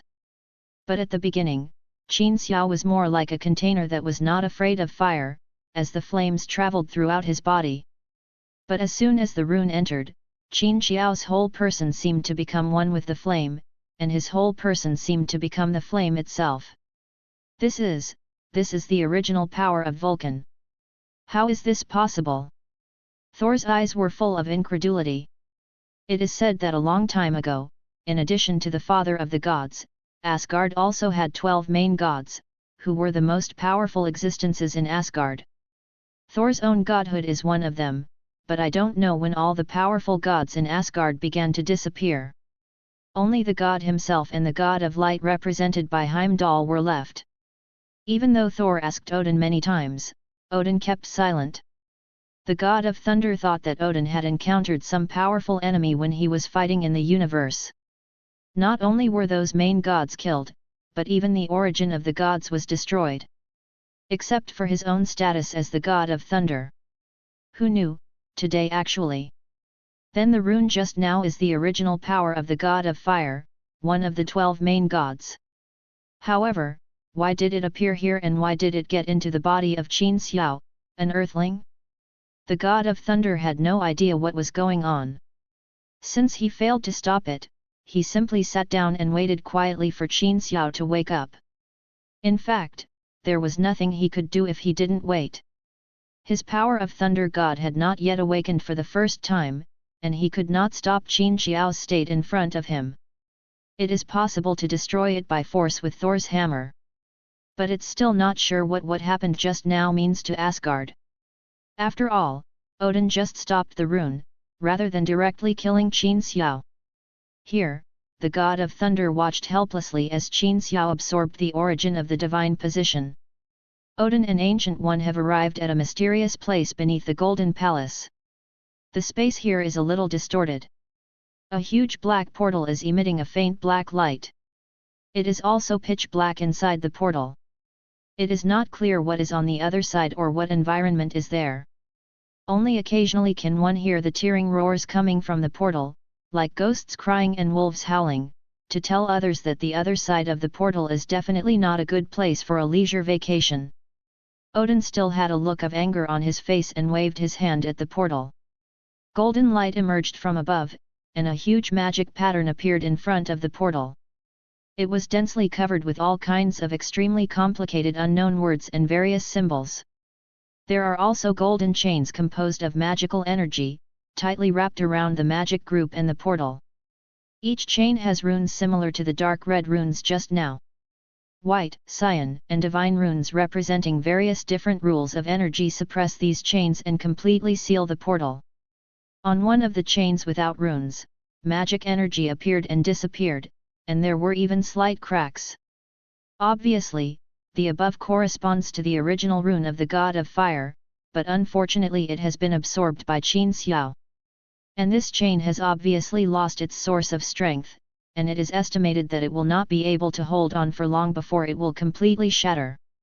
At that time, the entire seal will completely collapse because of this point. Chapter 3 is here. There is another chapter in the evening. Just after I got home from get off work and took a shower and had a meal, I was lying on the bed reading it to see if I was very considerate, haha. Awkward laugh. Chapter 98 The Primary Awakening Vulcan Body. Ancient One touched his chin and stood in front of the seal thoughtfully, while Odin stood beside him with the eternal spear and stared at it eagerly. If Dao Guyi couldn't think of a way, he would raise his weapon and engage in a lose-lose posture with Guyi. Quite a while. Guyi suddenly grinned, stretched out his right hand and snapped his fingers. Yes. You said that as long as this problem can be solved, I will give him the origin of a god. Odin said nonchalantly. Then I will stay to help you guard the seal forever. As long as you are still alive and Hela does not fully control the origin of Asgard, I guarantee that there will be no problem with this seal. Odin's face was filled with joy. This was not a bad thing. He had lost a piece of the origin of the Lord God in exchange for a supreme mage. This wave of blood was profitable. It's just that Odin's smile hasn't fully spread yet. Guyi changed the subject. However, you know, old friend, I have a heavy responsibility and cannot stay here forever, so this seal cannot be completely repaired. Odin's smile froze on his face. If you can't stay, then you have to say der. If you have a way, it's better not to say anything. Light began to shine on the eternal spear. Don't get excited, just listen to me. Qin Xiao has absorbed the original runes. As long as he completes the absorption, his power will be able to completely repair this seal chain. Coupled with my seal, there will definitely be no problems within 10 years. 10 years should be enough. Come on. 10 years should be enough. Guyi used a should, but it was an affirmative sentence. The seal can prevent Hela from getting out of hell, but the most important thing is Odin's control over the origin of Asgard. As long as Odin runs out of energy, Hela will automatically gain the origin of Asgard. Control, a seal no longer means anything. Odin understood what Ancient One meant. He could no longer walk away for 10 years, and of course he knew it himself. It's just that when Hela was born, Odin was too confident and directly gave Asgard its original power. The inheritance of Asgard's throne is originally the inheritance of Asgard's original power. Just like company shares on Earth, if you give them to others, you cannot get them back unilaterally. Unlike the company's shares, once Odin loses control, the origin will automatically return to Hela, which Odin cannot change. It can be said that the curse of Ragnarok was planted by Odin himself at the beginning. 10 years, that's enough. I'm afraid it won't even be 10 years. Odin sighed quietly and said. You have forgotten that I am not much better than you. If I really want to leave, I may go ahead of you, but you have forgotten that we still have a chance. Guyi stretched out his hand and pointed, and a mirror image appeared in the void. It was Qin Xiao whose whole body turned into flames. Qin Xiao has been suspended in midair for nearly 20 minutes. From the moment the mark entered Qin Xiao's body, Soul began to feel that the temperature inside the inner reservoir was getting higher and higher. Before long, even Thor, who had the body of a thunder god, began to be unable to withstand the high temperature.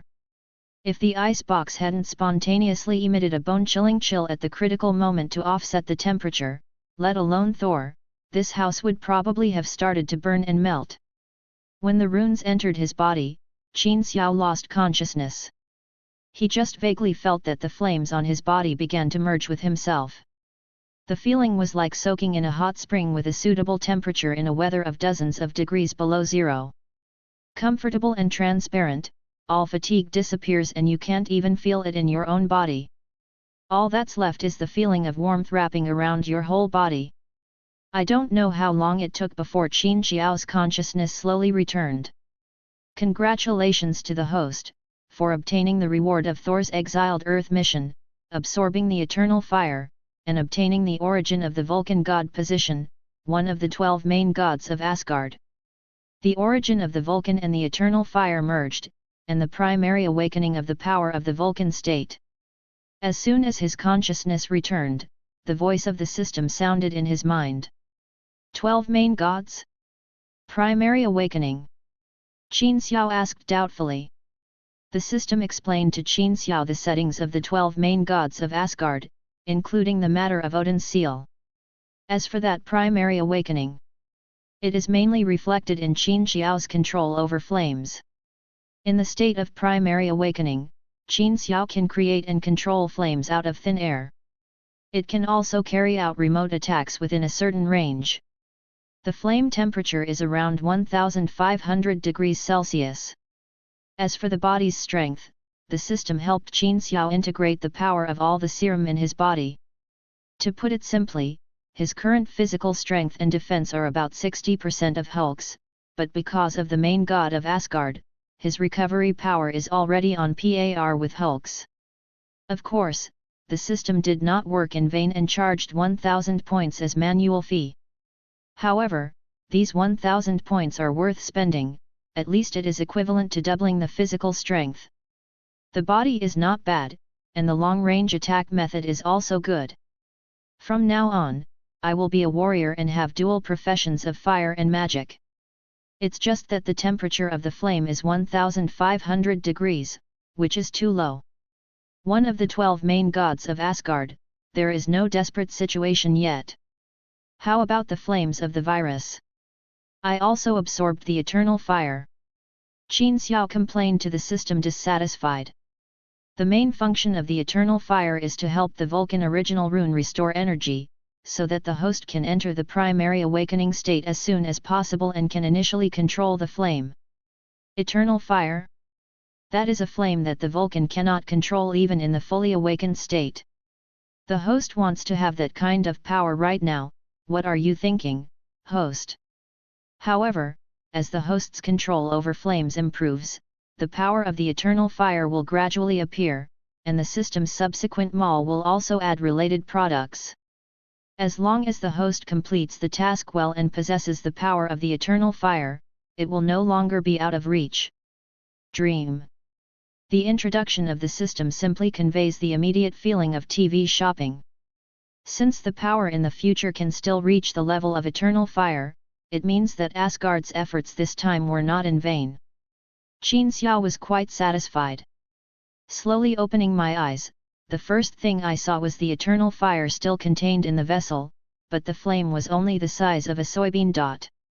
Before, Qin Xiao thought that he had cut off the roots of the eternal fire, but now it seems that it is okay. At least there is still a little bit left.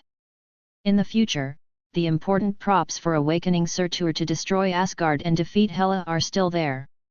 The eternal fire can absorb the energy of the universe on its own and slowly recover. You don't need to worry about this. I really wanted to know what Qin Xiao was thinking, and Gu Yi's voice came from the side. Qin Xiao looked back and saw Odin and Gu Yi standing next to the god of thunder. He didn't know how long they had been looking at him. A bit late, haha. I took my kids out to play in the evening and came back a little late. Sorry. Chapter 99, A Destined Bet. Damn. What happened? Coulson jumped up from the chair in a hurry, his upper body clothes and hair were covered in flames. Qin Xiao was standing next to Coulson with a nervous look on his face, trying to help Coulson put out the flames with his hands.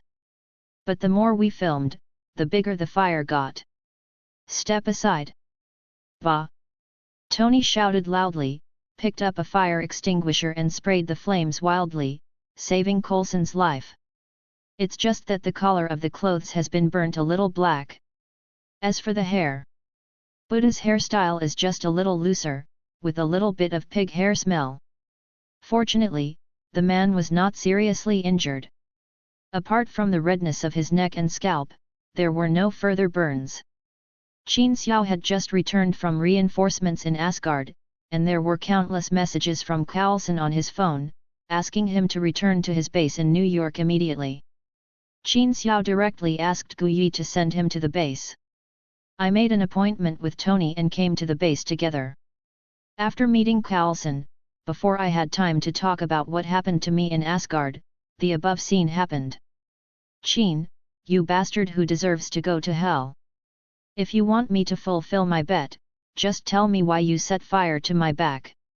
Damn it! I just bought this suit. The honest man Coulson's eyes were on fire, his face was as red as a monkey's butt, and coupled with the burnt curly hair, he felt indescribable joy. I didn't set the fire, I just walked behind you, believe me. Qin Xiao looked innocent and raised the index and middle fingers of his right hand to swear to God. I prove that he did not set a fire just now. He didn't even have any fire in his hand. Damn it, your hand is on fire, Qin. Tony looked at Qin Xiao in horror and shouted in the middle of speaking. On Qin Xiao's raised index and middle fingers, a small flame was dancing playfully on them. Oh, damn! Qin Xiao had not yet adapted to his new identity as the god of fire, so he subconsciously shook his fingers to extinguish the flames. You still said it wasn't you. Carlson jumped up and took his pistol from the table. Calm down, Carlson, listen to me, this was an accident. Qin Xiao reacted instantly. Go explain it to God, bastard. Coulson had no intention of listening to Qin Xiao's explanation. Bang! Tony used the fire extinguisher in his hand and aimed it hard at the back of Coulson's head. What are you doing? Tony, I'm about to explain it to him. Qin Xiao said helplessly. He really knows how to shoot. I heard this guy spends most of his monthly salary on hair care. He's going to kill you, man. He needs to calm down. But I'm not afraid of bullets. There's no way he can kill me. I forgot about this, sorry, I mean Carlson, how about we go out and have a cup of coffee first and then come back? Tony glanced at Carlson, who had a big bump on the back of his head on the ground, and said with concern. Half an hour later. Qin Xiao sat on the ground that was not afraid of fire with a depressed look. After calming down, Coulson sat on the sofa nearby, holding an ice pack on the back of his head and staring straight at Qin Xiao. The sad eyes reminded Qin Xiao of the way the woman whose husband died at the beginning of Journey to the West, Conquering the Demons questioned Tang Santang, played by Wen Zhang. Tony stood next to Qin Xiao, holding a cigar in his hand and turning it around. None of the three people spoke, but Tony and Coulson kept looking directly at Qin Xiao. The weird atmosphere lasted for about more than a minute. A small flame the size of a medicine bottle suddenly appeared on Qin Xiao's head. Come on, come on. Let me tell you. Look, Coulson. While calling Coulson to look at the flames on Qin Xiao's head, Tony quickly put the cigar on Qin Xiao's head to heat it. When Coulson fainted, Qin Xiao and Tony explained what he had experienced in Asgard, including the fact that he had obtained a Vulcan position. During this process, Qin Xiao's body burst into flames twice. After Coulson woke up, Qin Xiao explained again. It's just that Coulson didn't believe that flames would automatically appear on Qin Xiao's body even if he beat him to death. After waiting for a long time, until now. You mean? Seeing that flames could really come out of Qin Xiao's body, Coulson stood up and prepared to observe. Auntie, believe me, I don't have a husband. No, I mean, what do you want to ask? Didn't I tell you everything just now? Qin Xiao was so immersed in the imagination that he blurted out the lines from the movie and quickly changed them back. What I want to ask is, Odin sealed his daughter in Hell. Hell is one of the 9 real kingdoms. Then if the one named Hela comes out one day, the so-called 9 kingdoms will welcome come on, and there's like an evil god that rules everything, and we're going to have a war, right? Yes, that's it, but Odin can still suppress it now, so we don't need to worry about this problem for the time being. Qin Xiao spread his hands and said. The flame on his head went out, and another cluster of flames appeared in Qin Xiao's crotch. Tony was just about to light the toasted cigar subconsciously, but when he looked at the fire, he instantly shrank back and pointed at Qin Xiao's crotch with a smile. I seem to smell the smell of roasted chicken. Congratulations, Qin, at least you don't need to turn on the air conditioner or burn the fireplace in the winter. Shut up, Tony, start your test quickly, I can't even leave the house like this. Of course testing is necessary.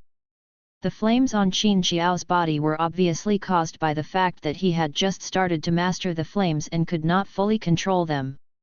After Tony's professionally built equipment, Qin Xiao was tested by Jarvis for several hours. A conclusion was reached. The location and time when the flames appear are all random and may be related to Qin Xiao's emotions. The temperature is roughly between 280–1500 degrees Celsius, which is also relatively random. It can be seen how little Qin Xiao has control over his abilities at this moment. However, after analysis by Jarvis and Tony, as long as Qin Xiao continues to use flames in the next period of time, this out-of-control behavior will gradually disappear in the next few days. This is consistent with the answer given by the system. In the next few days, Qin Xiao stayed in a special room built by Tony with fireproof materials, constantly using and testing its new abilities. So in the Avengers' secret base in New York, Qin Xiao can often be heard making some secondary sounds. A small flame burned on the index and middle fingers of his right hand. Qin Xiao kept silent and stared at the wall in front of him. Orakai pheasant. A small flame that couldn't even burn a mosquito flickered on the wall. Wild bite. Ghost burning. 8 wine glasses. I just checked and found that the combustion temperature of kerosene and air can reach 1700 degrees Celsius. The 1500 was obviously not very strict at the beginning. But later I saw that the flame of the lighter seemed to be only a few hundred degrees. Based on the principle of slowly developing Qin Xiao's strength among the enemies at the same time, I did not change the temperature in the previous chapter. This was reasonable. By the way, the Black Widow solo movie has been released in North America. The timeline of the story is between Captain America 3 and Avengers 3. I decided to bring this part of the plot to the front. After all, Qin Xiao and Black Widow are closer in mind. We need to dig more into the story of the Black Widow and completely open her heart. Besides, Qin Xiao is asked to save an organization full of female spies who are brainwashed and controlled. It's not bad when you think about it, isn't it? Chapter 100 Attack. It took Qin Xiao nearly a month to finally fully control the flame energy in his body. The effect of primary awakening can only be unsatisfactory. Qin Xiao can control a certain part of his body to burst into flames, or turn his whole body into a flaming man. It can even shoot out a 2 to 3 meter long pillar of fire directly from its mouth. But there is still a long way to go before Qin Xiao imagined becoming a long-range turret fire method. However, during this period of time, Qin Xiao figured out a way to add fire to melee attacks, which increased the power a lot. It can be regarded as an increase in strength, especially after he discovered that he could attach a layer of flame to the Tang Dao. For a moment, I felt like I had become the protagonist in the game. It's just that the Tang Dao itself is powerful enough, and the 1500 degrees Celsius flame does not have any addition to the power. After all, if you can't withstand the 1500 degrees Celsius flame, you will definitely not be able to stop the power of Tang Dao. In Tony's words, your trick has no use other than making a torch that doesn't require fuel. But no matter what, I can finally leave the base. I don't have to live in seclusion anymore, and I don't have to sleep on a hard iron frame bed without even being able to cover myself with a quilt. If it weren't for the combat uniforms produced by the system, Qin Xiao might have gone into seclusion naked during this period. Qin Xiao is in a good mood today, quite good. The first is because of the exit, and the second is because the Black Widow is back. Coulson didn't lie to him. When the date of the cello recital arrived, Black Widow really didn't have a shield mission. And Black Widow is indeed very interested in this kind of thing. Speaking of things, Qin Xiao would never come to such a concert, but as a man, when pursuing a woman, he will always do something that makes you happy. Qin Xiao wanted to take advantage of this opportunity to completely open up to the Black Widow, and finally reach the highest state of being naked and naked. Black Widow is also extremely happy today. After Qin Xiao endured more than 2 hours of drowsiness and listened to the concert with her, Black Widow no longer acted like the spy she once was, and excitedly pulled Qin Xiao and ran out of the concert hall. I was interested in finding a place to eat and have a drink. It was rare for Black Widow to have such an ordinary and leisurely day, so the two of them discussed it and decided not to drive but to walk first. It's good to wander around casually and eat whatever you find. The security situation in Manhattan is much better than that in other parts of New York. At least there were still many pedestrians on the road at around 9 p.m. At this time, it was autumn and the air was crisp, and the night wind was slightly cool, which was very comfortable on people. On the sidewalk next to the seaside, young men and women would pass by talking and laughing from time to time. Black Widow happily pulled Qin Xiao to sit down on a bench next to her. I swear I will never wear high heels again. Black Widow lowered her head and complained, taking off her high heels without any scruples. The dress was pulled up slightly, revealing two slender calves. They were hanging on the bench, shaking her feet that were slightly painful from the high heels. Her snow-white skin shone slightly under the street lights. Qin Xiao looked a little distracted. Does it look good? Black Widow smiled and said to Qin Xiao, who was a little dazed. Nice. Qin Xiao praised sincerely, and as soon as he finished speaking, he felt his neck tighten. Then a pair of sexy flaming red lips blocked his mouth. After a long time, the lips parted. After recalling the sweetness of this kiss, Qin Xiao felt a little unsatisfied. Instead, he took the initiative and put his arms around Black Widow's neck. But he was gently pushed away by Black Widow. I'm hungry, go buy me something to eat first. I don't know when, but there was a small cart selling hot dogs a few meters away. The smell of fried sausages drifted into my nose, carried by the breeze. Okay. Qin Xiao stood up and walked towards the trolley. Almost just got up.